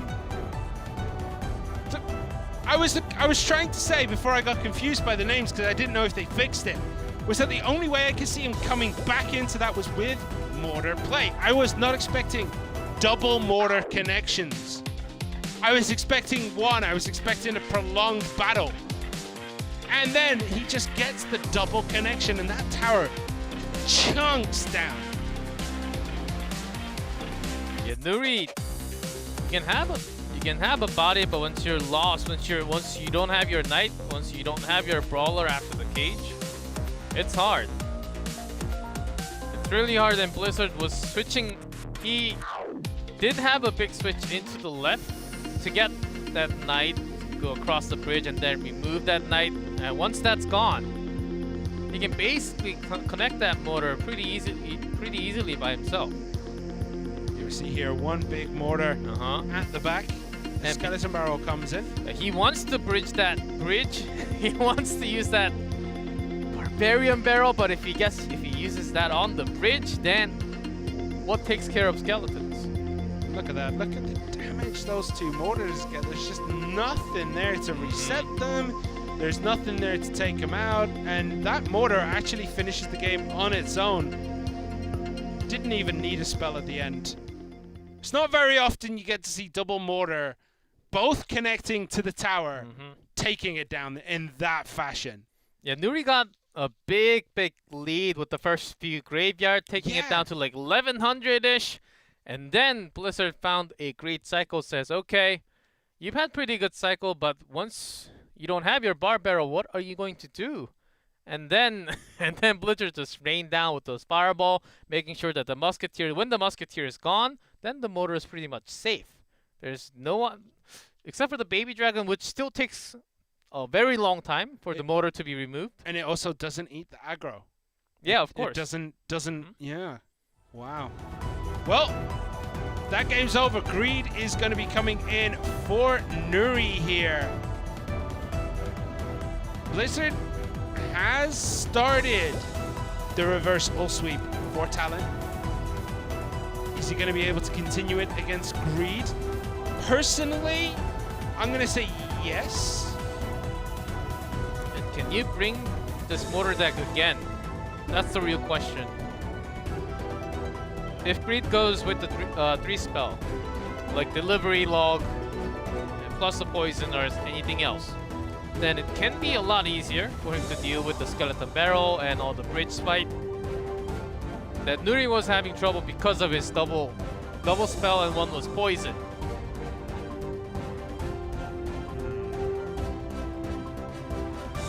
I don't think he'll bring that same deck again. Yeah, and you can. I think it's too easily countered. Yeah, you can literally bring your own bridge spam, and then take care of those mortar and let your maybe Ramrider connect. And there are lots of Royal Hogs too that can be okay. All right. Well, we're just waiting to get into this one. Blue team timing. Greed against Red Blizzard for Talon. Who's gonna take it? G-Clef, make a prediction right now. Blizzard. Okay. All right. It is Blizzard in red at the top. It is Greed in blue at the bottom. Greed does not have the greatest of stats. We mentioned he does have an 8% 1v1 win record from last season and a 0% win record for this season in 1v1, as he did go down to Mugi. And with the Bandit. Ramrider.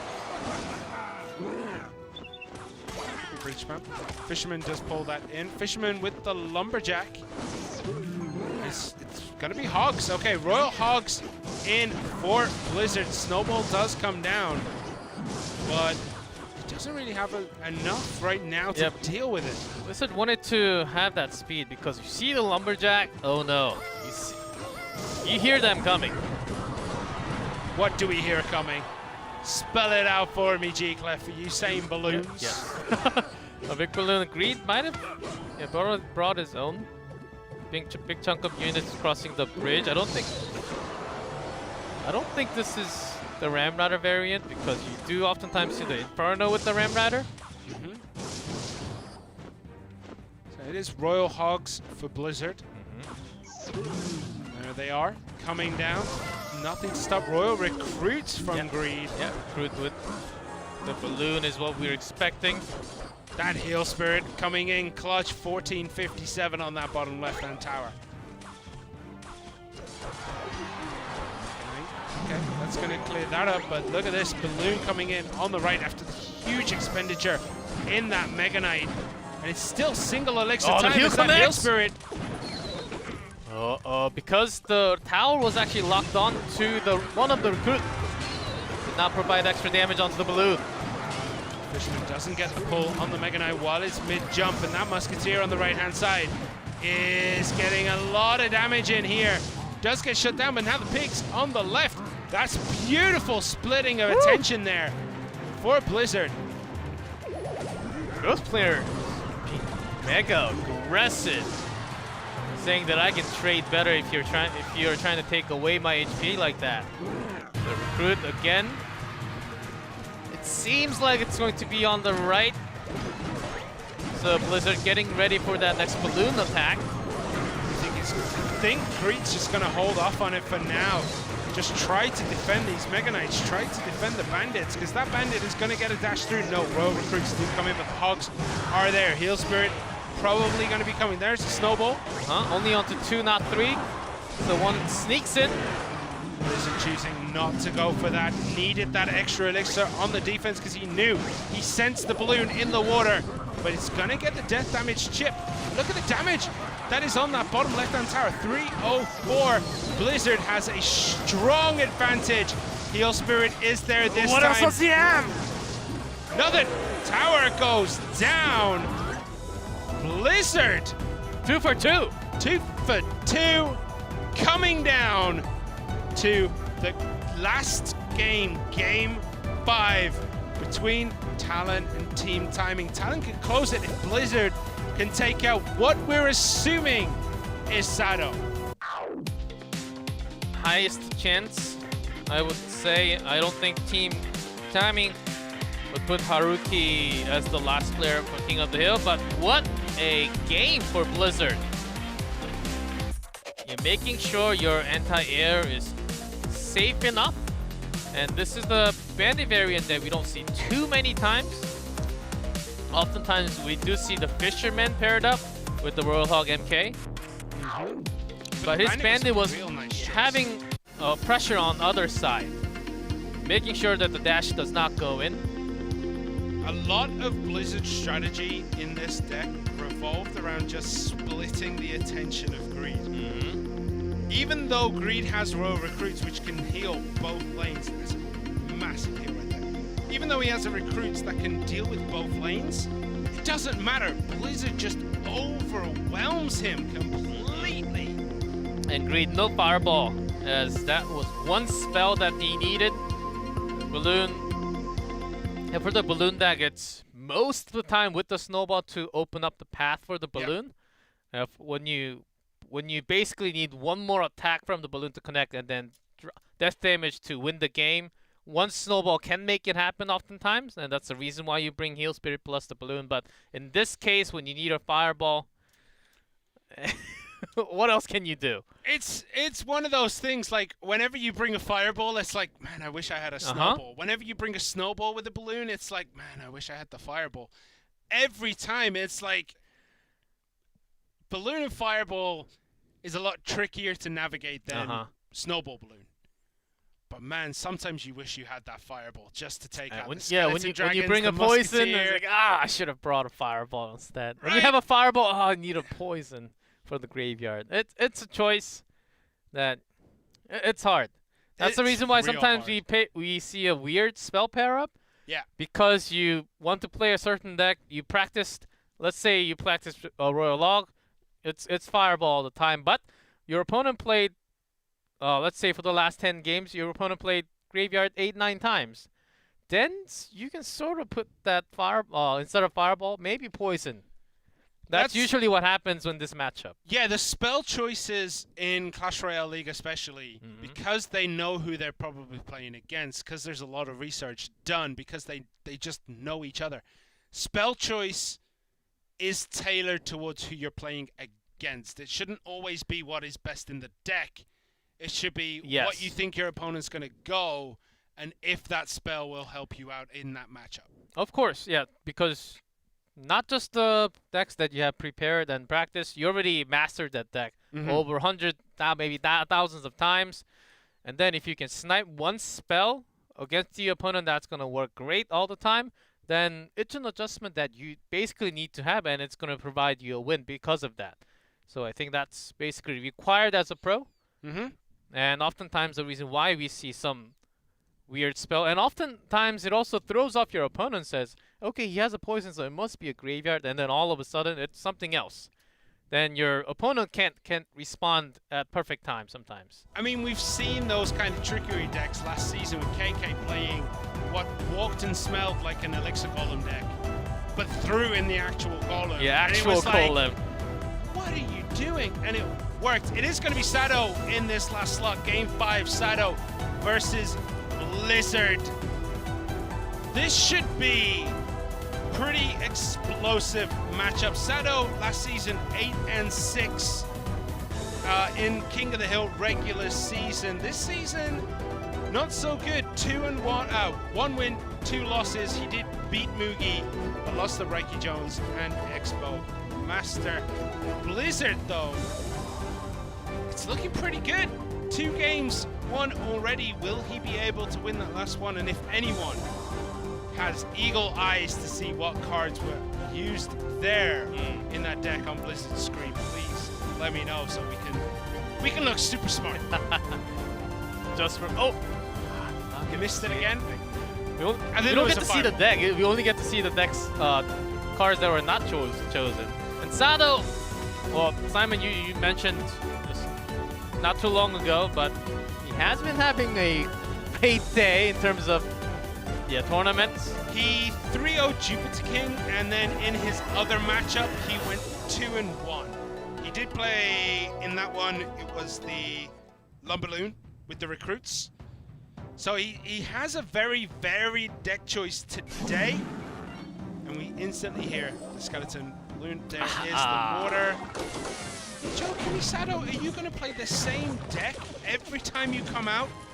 In CRL East? In CRL Asia? And a real bait from Blizzard. Yeah, Sado, he's got delivery in his hands, but still takes a stab from the trio. Sado's going to be bringing Graveyard, Mortar, Cannon Card, Musketeer, Knight, maybe Batsar, Skeletons, Arrows. I mean, you make it that obvious. Dark Goblin, though, is going to throw a spanner in the works against the Graveyard. And lots of skeleton damage. Down to 1720, so Sado takes the hit, but wants to get more from these Graveyard skeletons. Sado, knowing that the Dark Goblin wasn't in hand, and with the arrows realizing that the Dark Goblin is going to be able to, Dark Goblin's not in hand immediately, the Graveyard's going to get a lot of damage in. Fortunately, not the case. Yeah, if you instantly respond with the delivery, you can get that perfect defense against the Goblin Barrel, but still there's a second barrel that he does need to think about, and you don't want to use the arrows. Yeah, Sado's taking so much damage early on in this game. We're not even into that double elixir period. He's already lost 1,200 HP on that tower. It's a rough position for Sado, but we've seen him come back from worse, so he should be able to do it. Dark Goblin played at the back for Blizzard. This might open up a graveyard window for Sado. And the bomb tower is there, but the cannon card is just going to chunk a lot of the tower attention. As long as that card is away out of that range, still takes a whole lot of, more than 1,000 damage with that graveyard alone. Just like that, that's why Blizzard needs to hold on to these Dark Goblins. Oh, actually, perfect. I heard the sound a little too late. Right there is the aggressive mortar. Bomb tower is there to take out the Knights. There's a Dark Goblin again played aggressively. Gonna be arrowed down. Exactly. Expect to see the cannon card to come down soon, and another graveyard, perhaps for Sado, unless he knows Blizzard is going to get back around to that Dark Goblin, which by now he probably has. And the water connects onto the tower, and Sado, out of nowhere, is getting things done. And then dragging that skeleton, not balloon barrel, onto the left, so that's why the mortar was placed one left. When he wants to take it down, now the arrows. What's gonna do with that Dark Goblin? Is the Knight, but all of a sudden, it's gone Blizzard's way. Good Royal delivery there. 2 bats and a Goblin knight on a tower, though. There's the barrel. 1 hit. No arrows. All right. This is a game of centimeters right now. This is so Sado, close. final push is coming soon. Cart on the left, not on the right. He wants to defend first and then go for the big graveyard. There's a mortar. Is it going to get taken down? The Dark Goblin's trying to do what it can. It does take down the mortar. And there is the barrel. No delivery. Has to use arrows this time. Graveyard not down for Sado. Blizzard wants to push with more damage. No, death damage cannot connect this time. Sado using that delivery. Perfectly down log, pushing it through. Some more damage are connecting from Blizzard's side. And this Another time set the of hits, stats. 58. That's it with a fireball or the log. Blizzard on his own. Blizzard brought a big win for Talon. Takes down Team Timing 2-0. The reverse sweep for Blizzard. Talon becoming a 1-1 team. Team Timing going down to 1 and 2. It was looking like Nuri was going to complete a sweep. He took out Gerald. He took out Line. Blizzard comes in, is like, my fallen comrades, do not worry, for I have this. And he takes out Nuri. He takes out Greed. Takes out Sado in what can only be described as the closest match we have seen today. I really felt for Sado where you just do not have everything against those baits. Where Skeleton Barrel's coming down, so you gotta drag it somewhere so that the death damage doesn't connect to the tower. The Goblin Barrel's coming down, so you gotta use the delivery or the arrows. But once you do that, the Dark Goblin starts to walk down the path. And even if you defend the Dark Goblin, you don't want you want to take out the Dark Goblin when you're putting down those graveyards. Yes. You don't want to see it there. So when it's out, you're like, okay, kill the Dark Goblin. I'm gonna go graveyard. There we go. But then there's a bomb tower. And this graveyard for Sado turned the game around for him. Because it got a lot of work done. So I wonder if the replay is gonna show. But there was a moment that Sado, I thought Sado was going to try exactly the same on the right, but he decided to defend left and had the cart placed on the left. Just before that Just push. before this moment. Yeah. I thought Sado was just gonna go all in and go for that final push. Let's see who wins. I feel like he should have. I feel like he would have come out on top, but it doesn't matter. Blizzard closes it out for Talon G Clef. And I think we're going to go into a short break relatively soon. Already? For the final game of tonight. We'll see you in a minute.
And welcome back to Clash Royale League East. For the final game, today has been a rapid day. 2-0, 2-0. Just, what's going on? Yeah, what's going on? I mean, reverse sweep. And before that, 3-0. It's been a quick day. Real quick day. And I don't think we had this quick of a day yet. Yeah, Nova manhandling kicks. Mm-hmm. Talon beating team timing. Blizzard. We were talking about this during the break. I always forget that Blizzard is actually a really good player because of his name change. He has been.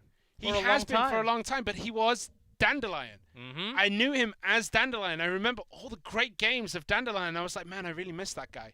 Completely forgot that he changed his name to Blizzard. I mean, we see him on the camera.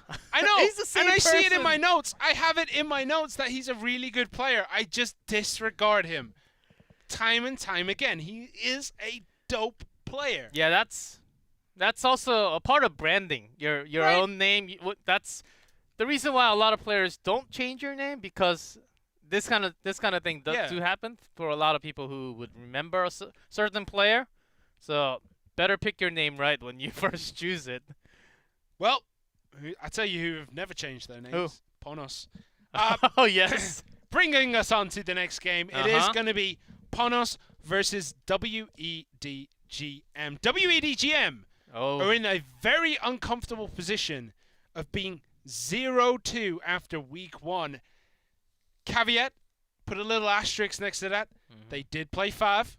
They did play kicks last season's first and third, and every game was pretty good. WEDGM looked as though they were going to take it a couple times. So panic stations do not need to be manned right now. But if they lose against Ponos today, there has to be alarm bells ringing at WEDGM. Yeah, a lot of we're just talking. I'm just talking 1v1 deck choices. 2v2, of course, you can try a lot of different things and make it work. It's not just the spells, win conditions, and so on. 1v1. I was going back last week and rewatching their games. Why are they not doing as well? Of course, only week 1, but 2 losses still can put you down as a team, atmosphere, and everything into practice, into actual match. And the reason I found interesting was they're totally sticking to the meta, not going outside the box at all. Like, not even changing a spell card that's out of the question. Like, it's right there. One of the most played graveyard decks, one of the most played Royal Hog decks. No changes at all. And also being used by all 3 players. Exactly the same. I think their practice is okay, but it worked last season. But right now, I think we need to think sort of outside the box. So, somewhat like what we just had, like Blizzard and Sado, bringing those uncommon, like the Hog Rider deck we have seen from today. With an EQ from CRS? Yeah, but if you run into those kind of matchups, and oftentimes you are going to. So if you look for those chances, I think that's a high risk, a lot more high risk compared to the meta decks, but I think WEDGM may need to consider going towards that direction if they keep on falling, but they can totally turn the results around starting today. Okay. Cool stuff. Yeah, you cool stuff. basically summed it up because I had so many points that I was going to say, and then you said them. I'm like, all right, what about Ponos? 1-1 so far. It's not the debut we were expecting from Mugi.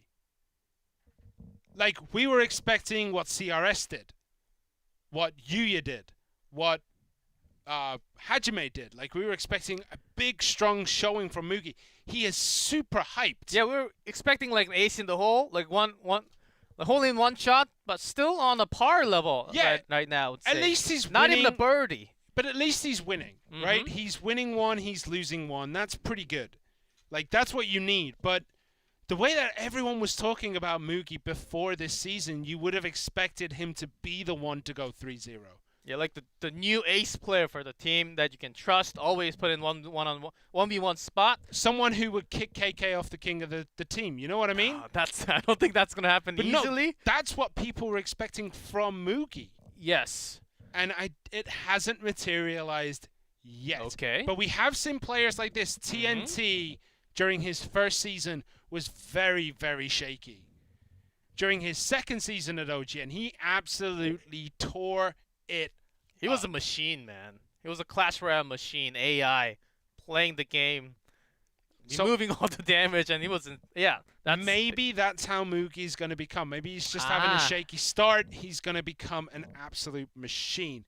So, Ponos did beat Team Timing, did lose to TTG. What are you thinking about Ponos right now? Yeah, if Mugi steps up, I think it's a lot less pressure to KK, and for KK at the same time can also basically put that pressure down and toss it to Mugi sometimes. And there's also Reiki Jones, Rad. There's a lot of players that he can toss it to. And for Ponos, I think important part is their 2v2, as they can have their double duo and how they can stick against a certain team.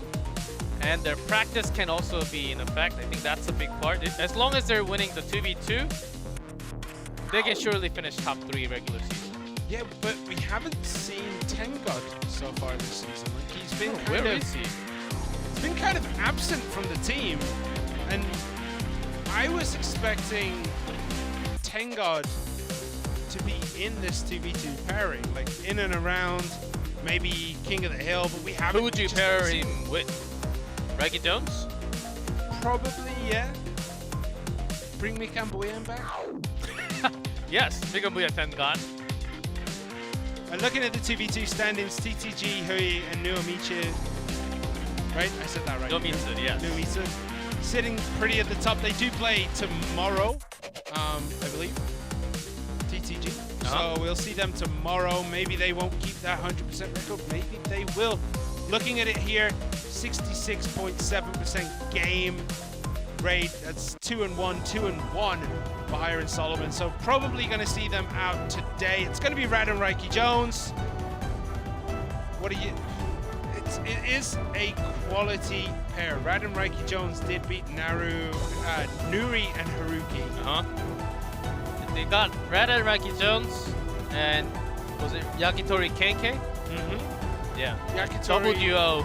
Yeah, Yakitori and KK didn't do very well. Yeah, switching back and forth. I think that's what Ponos is aiming for, especially early few weeks.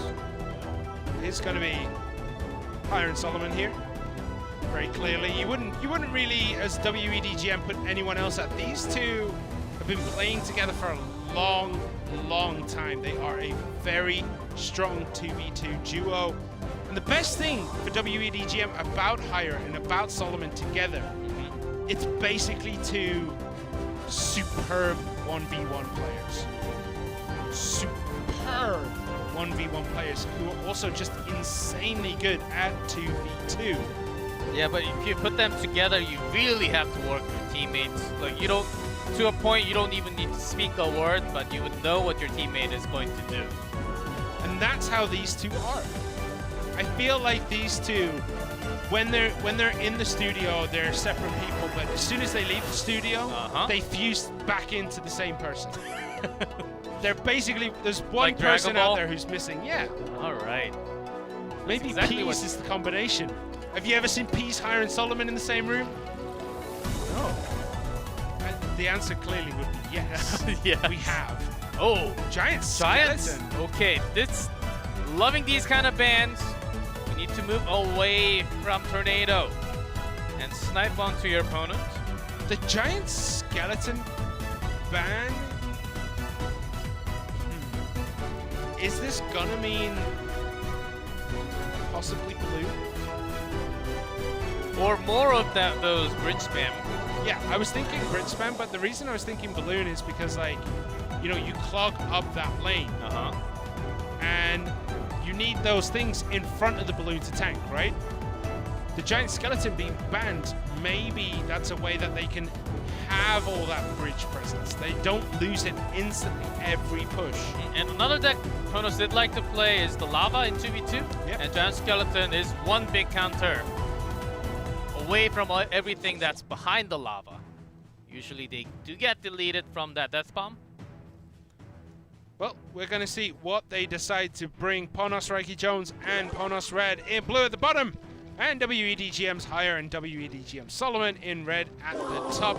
Starting off match 9 of CRL East. Heel Spirit versus Heel Spirit.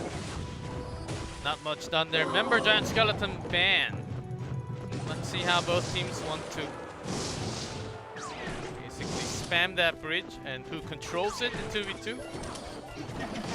The one card that we didn't mention that it would open up the Giant Skeleton ban. RG. It will open up RG. We do see a lot of RG Giant Skeleton. There Right? it is. Instantly.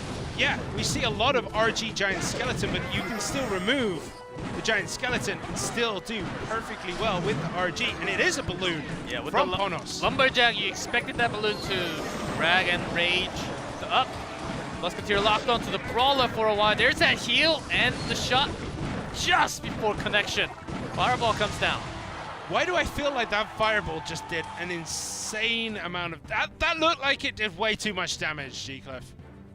Are they playing on like double damage? Exact damage. Double damage would be a cool mode, but everything will be done in a minute. All right, there's the Lumberjack. Again, this time just letting it go. No balloon play. No follow-up on this one. The Musketeer is going to try to clean up. Heel Spirit in the back. Nothing. There's the log. Eventually coming down. And no hit on the roll. About 150 away. And no Lumberjack this time. I think this balloon is just for a throw. Just to get it out there. Just a bit of death damage. That's going to deal with the Royal Recruit, though. It is going to get one hit. I think Ponos, they don't even expect the death damage to connect, but that's a plus. Here we go. Lumberjack. Balloon is down. The Skeleton Dragons are down. The balloon is pulled into that, but the balloon doesn't get hit by that big fireball. And now Rage, there's the freeze. I think the balloon was healed as well. That's going to complete that tower. That tower is gone. Seemed too easy for Ponos to actually get that down. Without the giant skeleton, look how much easier it actually is to reach the tower. It's like everything just opened up for Ponos with that push. And now WEDGM are feeling the pressure. They have to make this RG deal. Hitting the Lumberjack, helping WEDGM a lot, but no, not much time left and RG's already gone. Ponos with that one big push. Perfect spell usage that seemed totally so clean. And Balloon, again working for Ponos just like last year and the year before. Just opening it up. The seas had parted. Nothing was going right for WEDGM. Nothing was connecting where they needed it to connect. They already spent the fireballs, and a raged up balloon on a tower is never a happy sign. And oftentimes the Musketeer from WEDGM was locked onto like the Brawler or something else, not the balloon. And plus the rage, the balloon was pretty healthy already. And on top of that, Heel Spirit walks perfectly into the range. Yes. What else can you say? Nothing really. It was just simple for Rad and Reiki. They didn't even look phased at all in that game. Game 2, though, I'm expecting WEDGM to come out more swinging. More swinging with their own balloon? Or maybe. What are you feeling, Simon? I don't know. I think they might bring the RGs again. With this combination? Maybe. I don't think they'll bring the same decks. I think they'll still bring RGs, though. Okay. One of the things is, like, we have to talk about the ban. Giant Skeleton ban. Only, of course, it opens up the loom play. It opens up a bit more. But it throws your opponent on a loop. WEDGM clearly have prepared RG. And in 2v2, you prepare RG with Giant Skeleton. So it's worked incredibly well. What a ban for Ponos to throw their opponents in a bit of a loop. It's going to be tough. And with this, just with this ban, everything that you have practiced within a week, very likely in 2v2, can be lots of different decks, maybe 3 to 4, maybe more than that. But oftentimes in in those decks, there are going to be 1 or 2 giant skeletons paired up. We see some 2v2 decks being scrimmed with giant skeleton plus even the Hog Rider, but still with the giant skeleton. Like, it's just a card, a staple card in 2v2 right now. And always has been and probably always will be. Unless it's banned. Listen, we are with you, WEDGM strong. That's the truth right there. Are WEDGM going to be able to tap into the fan strength today and take game 2? Or will Red and Reiki Jones finish up set 1 in a 2-0 clean sweep? We'll find out as we're soon to get into the game between Red and Reiki against Iron and Solid. Yeah, just from game 1, it seems tough, but you can just toss that aside, have a fresh game, but same RG might not work, you know. I don't think it will. They will need to change the variants of it. I think they need to change quite a few things inside that deck. How about you go slower with the lava, or do you bring a faster cycle with the balloon? Sometimes without the lumberjack, but with more defensive troops like Hunter or E-Wiz. Maybe double bait. I think Ponos might just try the same, you know? So make sure that lumberjack gets away, or at least the rage is popped away. Alright. Royal Recruits and a Musketeer played at the back for Ponos. Royal Recruits and Skeletons played at the back for WEDG. Roots balloon, you've seen it. Recruits are G. Snow played pretty far at the back for WEDG. Just hitting the tower only, nothing else. Being cleaned up by both teams. Not much damage getting on the tower, if any. There's a balloon from WEDGM. They do decide to go for their own, and there. Oh, that's small. Only grabbing the bats. There's a freeze on the Fisherman, and the Ram Rider does connect with the rage, providing that speed. The balloon and the rage connecting to the tower. The Ram Rider, such a smart decision against the balloon. If you force your opponents into a balloon and you know they're going to go for it, the Ram Rider is a great option, but the freeze cut that down. Those back and forth counterplay between the two teams, those are the moments that we wait for all the time when we look at 2v2. Never works in our regular games with a random person. But the mental games in the pro scene is what you live for. Another fireball coming in. WEDGM have a very, very strong advantage right now. So the Ram Rider, might just have to go to the right side now because it took too much damage on the left. Ponos thinking about options. Trying to get that fireball out. Delivery and snowball only though. This is still quite a bit of stuff left over for WEDGM. Royal Recruits and a couple of bats, but it's going to get cleaned up. 6 recruits across the bridge. How many are going to reach the tower? We'll soon find out. Fireball comes in, misses the Musketeer. That's going to be pretty big. Ponos missed the Musketeer with their own fireball, and I think that would have ended up much differently. Would have been much more successful if that connected. Yeah, Ponos gets a few connections on the left of their Musketeer, but here comes the Miner all the way on the back, and WEDGM. No Lumberjack this time though, so they want to get some, not massive, some scratches onto that bottom left. 9-5-6 on Ponos' bottom left-hand tower, and things are just getting cleaned up at that bridge. Real delivery proving why it's still relevant in these metas. There's the Ram Rider and the freeze to just try and build space, but now Ponos know that freeze is coming and they deal with it expertly. Immediately, but still Ponos did use a lot of elixirs trying to defend that balloon. So even for WEDGM, not too bad. Ram Rider did get a pretty big connection though. Did get one charged up hit, so 1427 remains on WEDGM's tower. And the longer this game goes, I think the chance of Ponos bringing it back, it will continue to increase. And Bomb Tower was just used for a chance for another Ram Rider. If Ponos decides to go for a massive attack now, after the delivery timing. Fireball used. Now, the good thing about WEDGM right now is even though that tower is at 736, and even though they could start a fireball cycle, they're choosing to just defend with the fireballs. They have an advantage.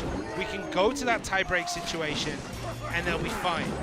But triple elixir coming, it's going to get rough.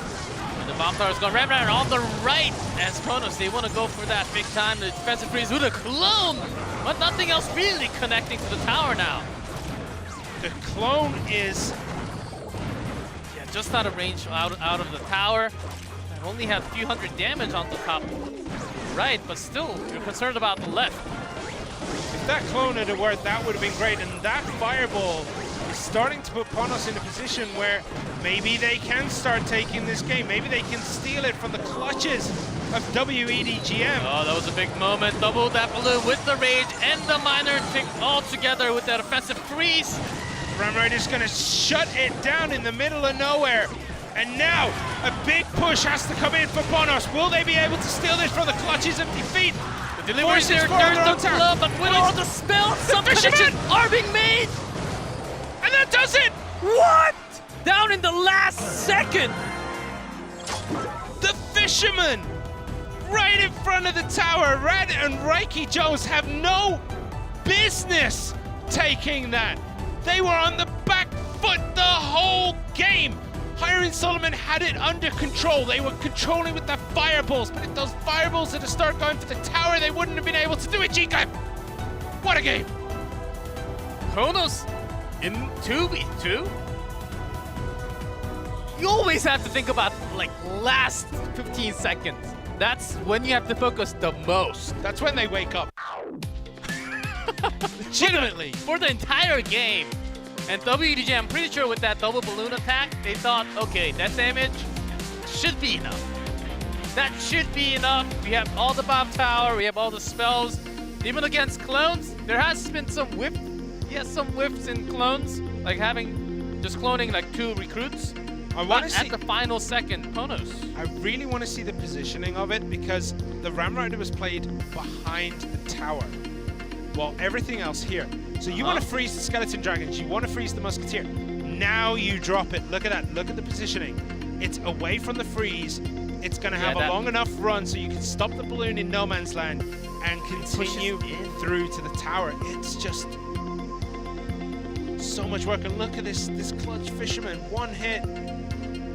Oh, the fisherman with the fish of destiny right there to take that one. That slap.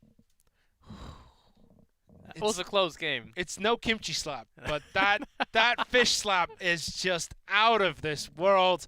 Enough to close it down.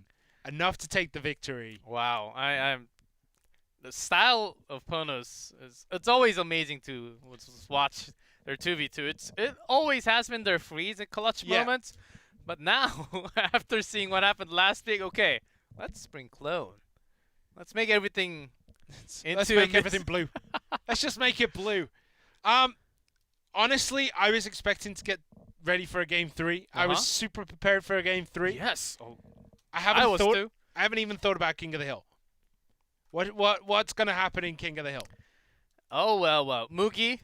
Yeah. Maybe sure. Raiki, maybe Rad, maybe Akitori, and then KK. Are you assuming that Tengod has been dealt with? Like, Tengod's maybe just there? today's the day for Tengod. I don't know. Their roster is too big, man. I can't do all the guessing. Only half of them can actually play. And of course, this season, if you have forgotten, or if you haven't tuned into this season, a player can play in all sets in best of 3. So you can play 2v2, King of the Hill, and 1v1 if you want to. If you feel like it. If you feel like it, if your coach allows you to, if you're the best in the team, go ahead.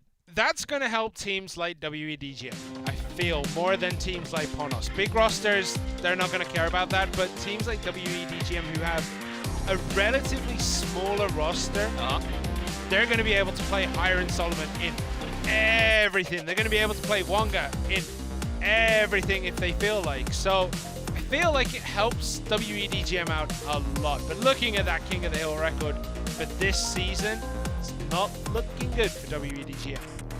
Also, harder to predict your matchup, not just in King of the Hill, and also in 1v1, because everyone is available. It's going to be Moogie. Yes, a lot Okay. people has expected. Moogie, so far this season, 2 wins, 2 losses. He beat Greed, lost to Sado, beat Famous Kid, lost to Boss, and has played Graveyard decks twice. He's played Ram Rider and he's played a Balloon deck. Which balloon deck? With the Lumberjack or just the Miner? With or the Lumberjack, and Minions, Heal Spirit, with the Royal Recruits. You tried to test me, G. You tried to test me. And it's going to be against Higher in the King of the Hill, who played 3 sets of Graveyard. Each time was a different deck. One time with the Knight Mega Minion, one time with the Baby Dragon Barb Hut, and the other time with the Skeleton Dragon Barb Hut. Also has played Royal Hogs and also has played the Balloon Miner without the Lumberjack. Yeah, and I played really well with this Balloon Giant Skeleton deck that's been going around the meta somewhat. Let's see if Hire brings that again. Hire's one of the players from China that plays, I think, most amount of different decks, I would say. Not just in Clash Royale League East, not so much, but when we go outside of this league, then he goes out and plays a lot of different decks. Like the Ram Rider, and also the Giant Skeleton that I mentioned, and also the Hog Rider. He was very, very close to qualifying for No-Till Stage 3. Very, very close. Yeah, He was within just shut touching down. distance multiple times. Has that got to him? Because he is currently 0-2 in CRL East King of the Hill. So I mentioned for WEDGM's King of the Hill, they have been trying a lot of the similar decks with different players. Are they not going to try it this time? Archers. Is it Graveyard with Archers? Bandit. I was thinking, could it be Expo? We've already seen it once today. Obviously, you can't have it twice. It's just too good. Ooh, dashes. That snowball whiffed. Didn't even catch the Bandit there on his charge. Maybe Moogie. All right, got the recruits. So maybe, okay, Ram Rider it is for Hire. The Ram Rider is coming through, trying to connect to the tower. Bomb tower is there just raining destruction, but it does get a hit. Just 1, 2, 3, 1, 4 on that tower. So just 1 connection from the Ram Rider. And even with Archer, what Hire's running does pair up with Dark Goblins sometimes too.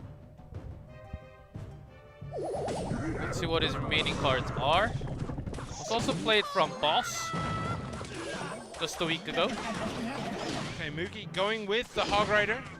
Is it going to be triple spell? Is it going to be something else in that last slot?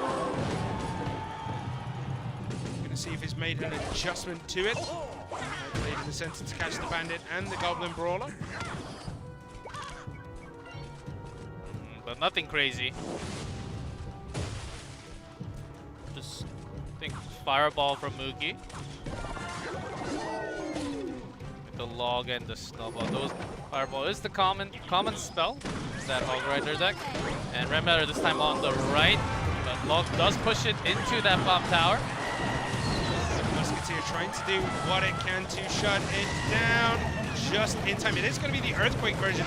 This is going proper old school, and by old school I mean a couple months ago, because EQ Hog Rider has been out of fashion for at least 2 or 3 metas, G. But so far today, EQ It's back.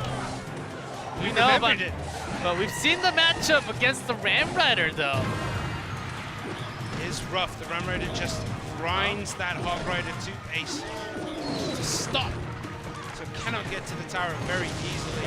Yeah, basically puts it down to halt, but Moogie can still win with those Earthquake, but the Musketeer connection starting to change the favor.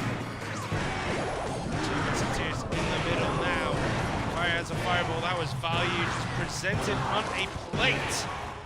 Unfortunately, it doesn't seem like he's going to be carrying that in his last slot. Or he just decided to hold it for another push. Crack's blade at the bridge. Is the Ram Rider going to go left? Is it going to go right? Right now, Hire is in a position where it can go either way, and he's not going to struggle. There is Fireball. I think because Hire has the lead, he wants to keep it for the Hog Rider, but this time was slightly late because of that Barbarian Barrel. Takes a hit onto Hog, which he wanted to remove perfectly. Rider isn't going to get a connection this time around. 1289 on Mugi's bottom right-hand tower. How is Mugi going to find a way to sneak through this? He does have an EQ, which does deal 204 damage to that tower. So that could be the difference, because it is more than the Fireball. That's why Hire's been putting that Fireball into Musketeer. Hog Rider slowed up a little and then does have the cage. He's not going to get a hit, so he's shut down. 1178. We're down to the last 50 seconds. It is triple elixir time.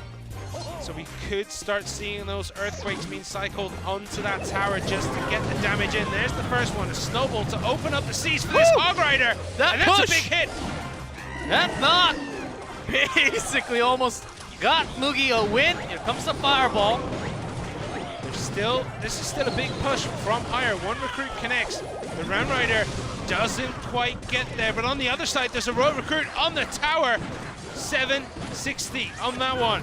It's gonna get close. There is the EQ and the log and the snowball. 2 hit points remaining. There's the last EQ. Mugi taking game 1 against Hire. And Hire goes 0-3 in King of the Hill for the season.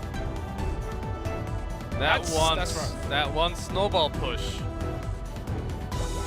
Changed the game. was incredible, and because he basically read the timing from that Ram Rider, plus the cage was coming down.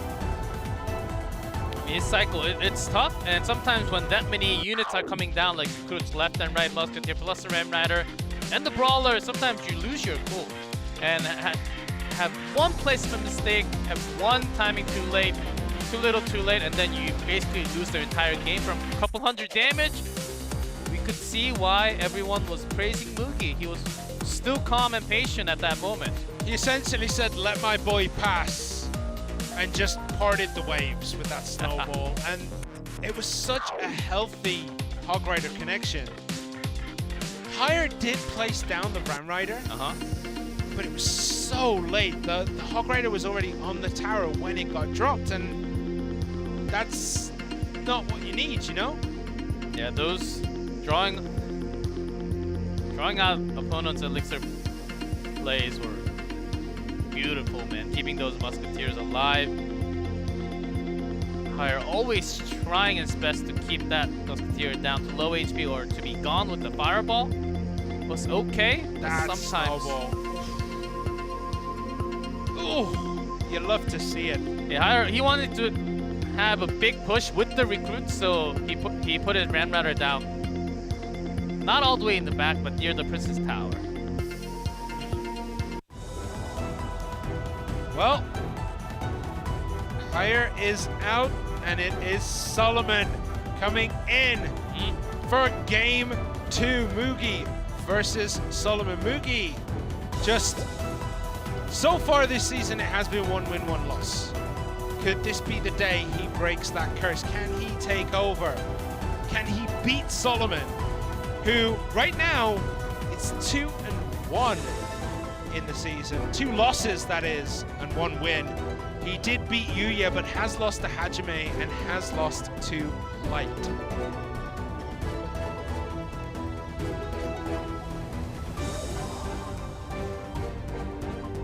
Solomon, though. I mean, Mugi. Like the fact already Hire has brought his Ram Rider with the recruits. It's a big mix-up that we haven't seen before. Not too much for the entire season, last season, any week 1. But overall, WEDGM has not been really finding group. They look like a different team with the same roster. I think one of the issues that maybe WEDGM have is that they made no pickups. They didn't try to get anyone in the team. The team is identical to what it was last season. And this team have been together a long time. That's a good thing. But you do need an injection. Sometimes you need that little spark within the team to set off a fight for who gets in King of the Hill that can drive your players to get better and better and better. So maybe that's what's happening here. Maybe that is the issue. But game 2 is going to be between Mugi and Solomon. Who are you expecting to take the victory, G-Clef? Put you on the spot. Go, go, go. Mugi's on fire, man. Game 1, he's got it. And sort of like how I felt from Blizzard last match, I'm feeling the same for Mugi. Okay, all right. You know what that means. Well, I can't tell what happens in the future, guys. I tell you what it means. It means Caster's Curse is going to come in and Mugi loses and continues No! his 1-win, 1-loss streak. Not cursing anyone, man. I'm just... So right now, Mugi is 3-2 because he won 1, lost 1, won 1, lost 1, won 1. Is he going to lose 1 here? Solomon 1-2, as we've already mentioned. Solomon, what is he going to be playing this time round? Last time he played Blue Miner, Fisherman Skeletons with no Lumberjack. He played the Royal Giant with the Heel Spirit, with the Skeledrag, the Fisherman Hunter. What is he going to bring this time? We're going to see in just 2 ticks. It's Ponos Mugi in blue at the bottom of the screen against Solomon in red at the top. And even going back to wall breakers. Whoa, Mugi.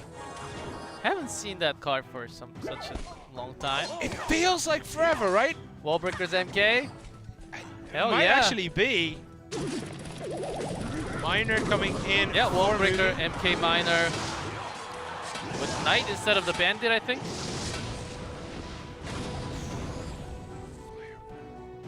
Oof, fireball. Good showing so far. Mugi making a statement right out the gates with the wall breakers. Solomon going for very standard Bandit. Yeah, with the Okay, Mega Knight. okay. I think Royal Hog is what we're expecting from Solomon. Is Mugi going to have anything to deal with the Royal Hogs if they are in fact coming down? Heel Spirit, good jump. Yeah, Bandit. Yeah, even with 0 HP left, can get those dashes in. Of course, invincible while she's dashing.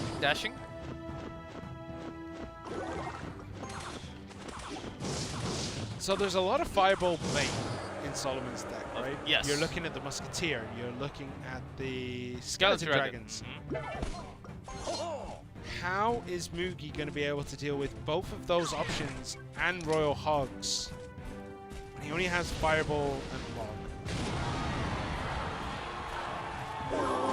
Log. Oftentimes. The last card, if the last card is Mega Knight, he has an answer. If it's not Mega Knight, he's up the valley without a paddle, you know? He's going to struggle. 2 coming down. Mega Knight was played at the back. Bandit's only going to be able to get one big connection there. Takes 1, and of course the explosion damage onto Bandit and Mega Knight. Still not too bad. And as Solomon waited until this moment, 1500 is not the worst. Again, these wall breakers coming in. The Heel Spirit does get a jump, but that tower is just fading away. Where is its hit points going? Nobody knows. The Miner getting work done. These wall breakers, absolutely phenomenal from Mugi. Yeah, Mugi's saying my cycle's really cheap. I can do this all day. It is going to be Bomb Tower.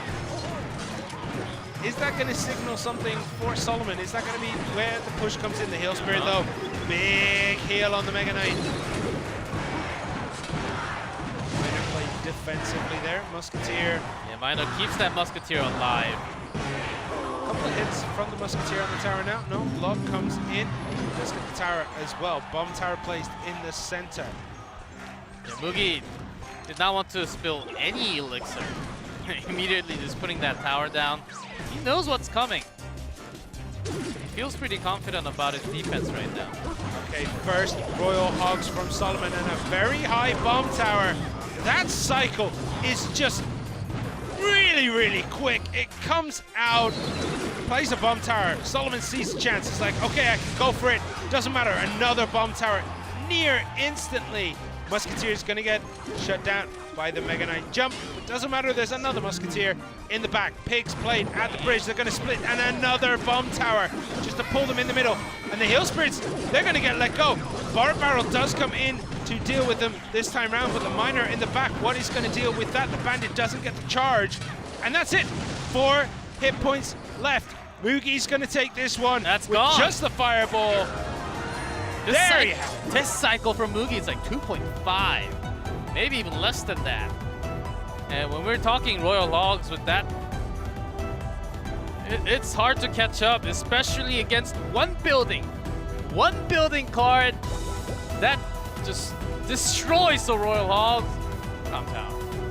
It's just when your cycle's around like 3.8, I believe, you just cannot catch up to that cycle. The bomb tower pops up everywhere. Right? I was like, there's no way he has a bomb tower here. Boom, bomb tower. I'm like, all right, he doesn't have one this time around. Bam, bomb tower. You're like 2.9. And most of that comes in the form of the bomb tower. Yeah. Those wall breakers were just... I mean, how many people do you see when there's a Mega Knight at the bridge go for the wall breakers right behind it to sneak through? It's just insane. I tell you what, the last week was Moogie warming up the engine. This time it seems like he's ready to race. Yeah, last week the transmission wasn't ready, man. Only the engines were about to be fired. Now he's got every gear connected together, and especially, like I mentioned this since week 1, especially against Chinese players, I think bomb tower is a really safe choice in building. Yeah, when you see this many Royal Hogs popping out.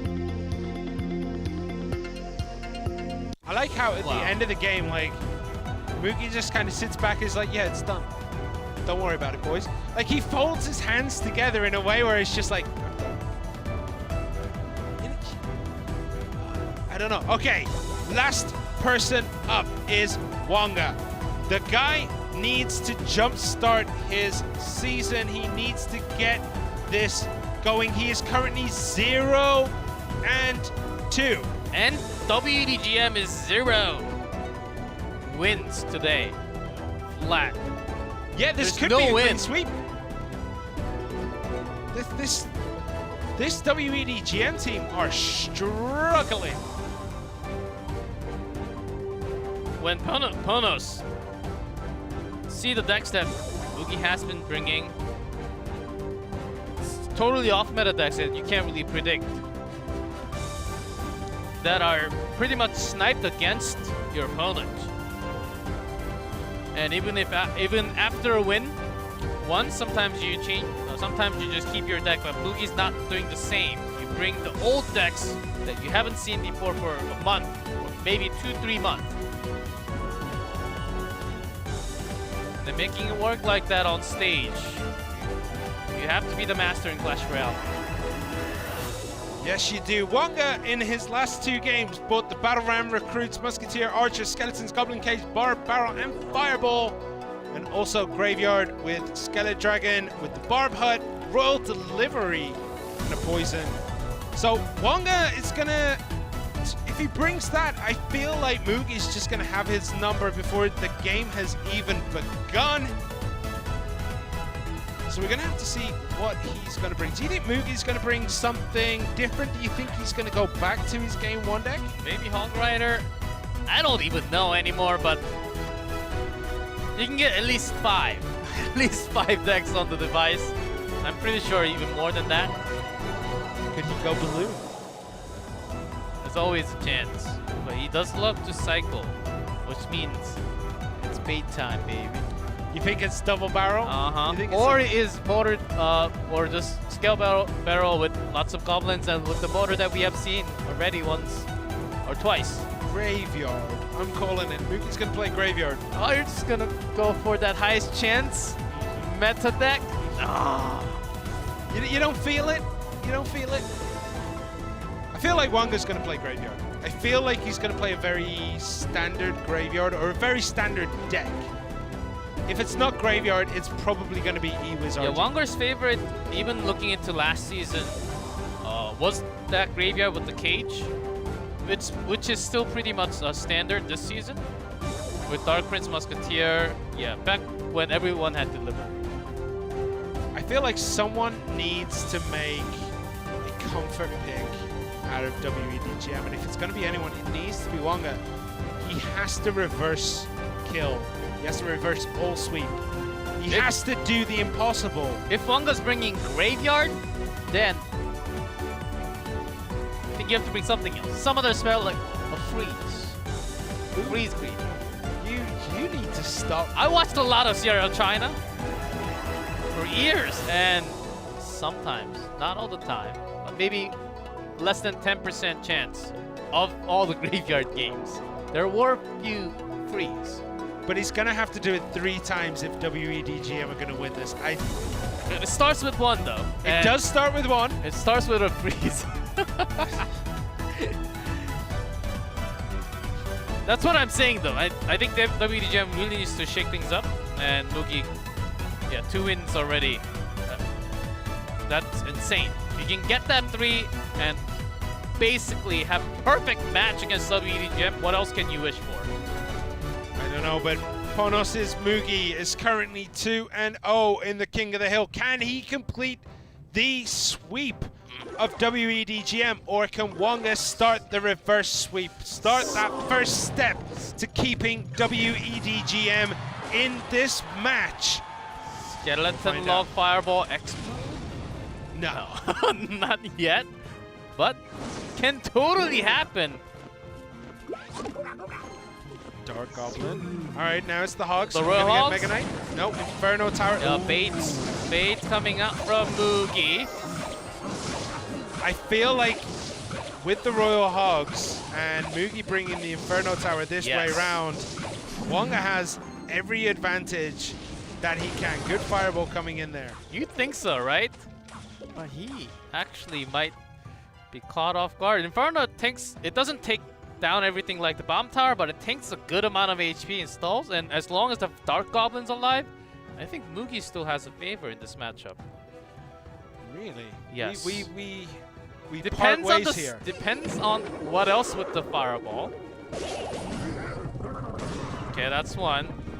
So it is going to be Royal Hogs with the Barb Pipe for Wanga. Double barrel for Mugi. Dark Goblin's going to get a lot of value here because you don't really want to just throw down that Fireball on top of it. The Skeleton Dragons do get it, and Mugi cracks his neck. It doesn't seem like he's happy with that one. Yeah, it's still not bad. Wanga, I believe this is 3.5. As long as you have your HUD set up, you can have a not bad of a time. Oh, that heal!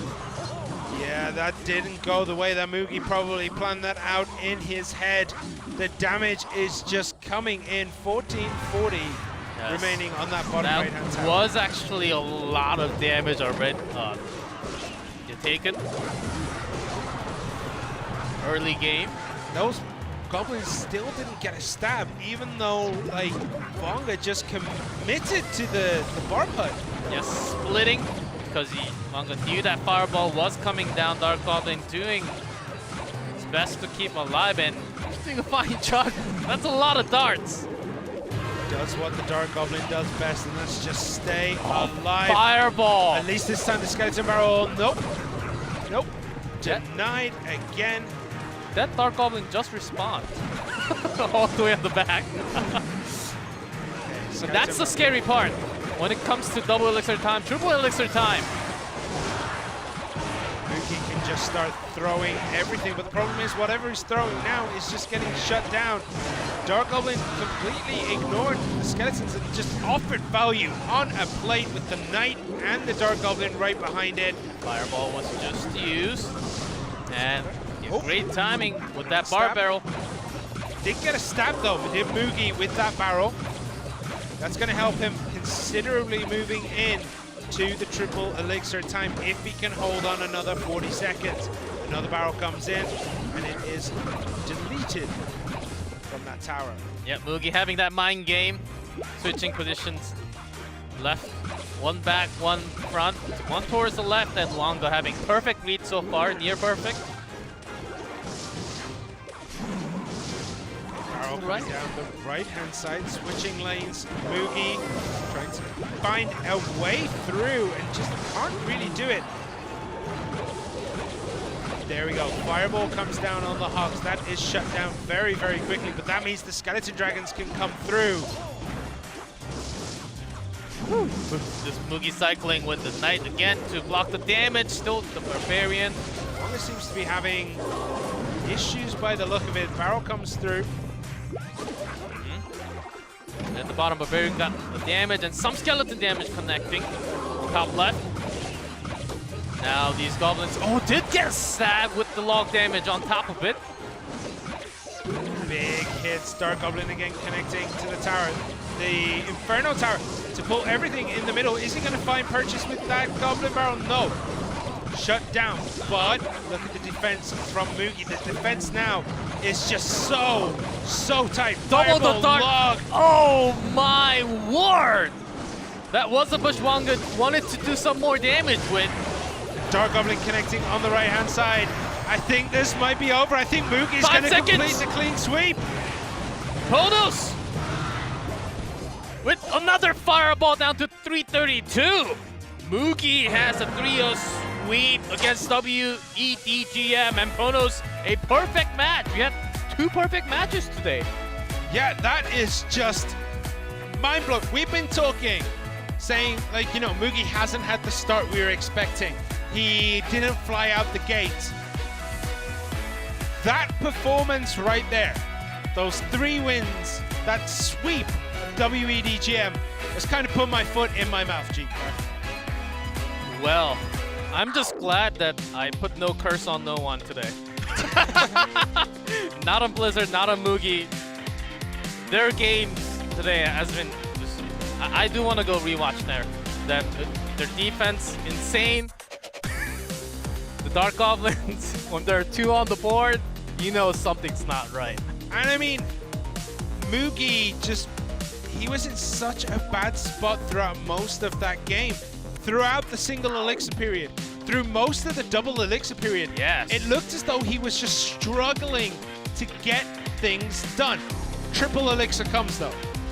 You can't stop them. Overdrive mode. Everything just flying around in the air. And yeah, going back on single elixir time, Mugi did take a little bit more than what he wanted, I think. And Yeah. I was also slightly, at this moment, slightly doubting myself and saying, did he take too much?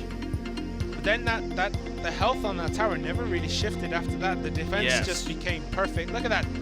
A minute later, he's only lost 200 extra hit points. That Goblin Barrel getting those stabs. It felt too quick, the stabs, but it all comes through. It all counts in the end. 3-3-2 on that tower going into the tiebreak. Mugi completes a clean sweep. We had Blizzard. Clean sweep, reverse sweep. Team timing. We've had just phenomenal games all day long. I mean, CRS also clean sweeped earlier today. You caught me while I was reaching for a paper. Like, seriously, 3 sweeps today. We had CRS sweep kicks. We had Mugi sweep WEDG, and we had Blizzard sweep team timing. What is going on? Like, this is what's happening. Like, we have all the great players. We have a lot of great players in a lot of teams, but because of the newcomers are doing such a great job, we don't even get to see some of our players play the game. And it's only week 2.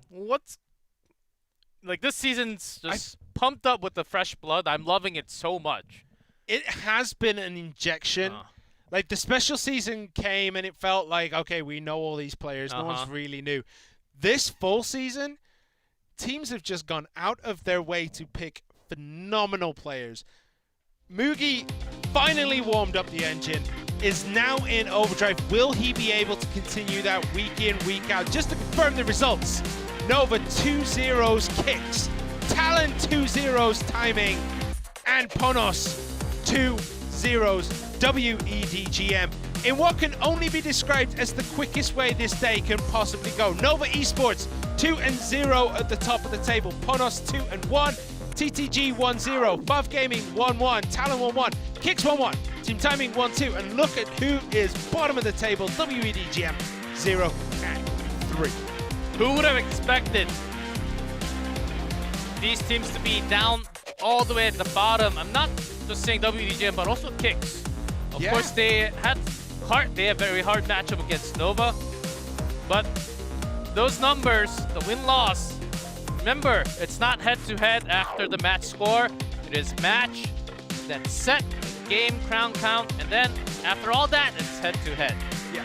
That's a big change that we have for the season. So every set counts a lot heavier compared to all the other seasons. And tomorrow we will see Nova against Team Timing, Talon versus Kicks, and Fav versus TTG. That last one, I'm excited to see. Fav TTG, I think is going to be the highlight of tomorrow, because Nova right now are playing out of their minds. And Team Timing also, but tomorrow's a big challenge against Nova. Nuri, I mean, you know, they did lose today, but Nuri is showing some of the best class we've seen from him. And it's not just Sado anymore from Team Timing. It's insane. Will he, like, if Team Timing can beat Nova, I will be flabbergasted. I'll be speechless throughout the next game. Like, we might not have chairs anymore because Simon's going to jump off. Just jump out the window while still being on mic. But seriously, this Nova team, last season, a lot of people were saying, like, Nova's going to dominate everyone. They have LCR, just like all the time. Yeah, and they didn't. They came dead last. In the playoff. Yeah, even in the league. And then they built on the team, and now they are looking just mind-blowingly good. And I'm excited to see how much more they can do. What an exciting day, and it's only day 1 of week 2, man. This league, this season's going to be great.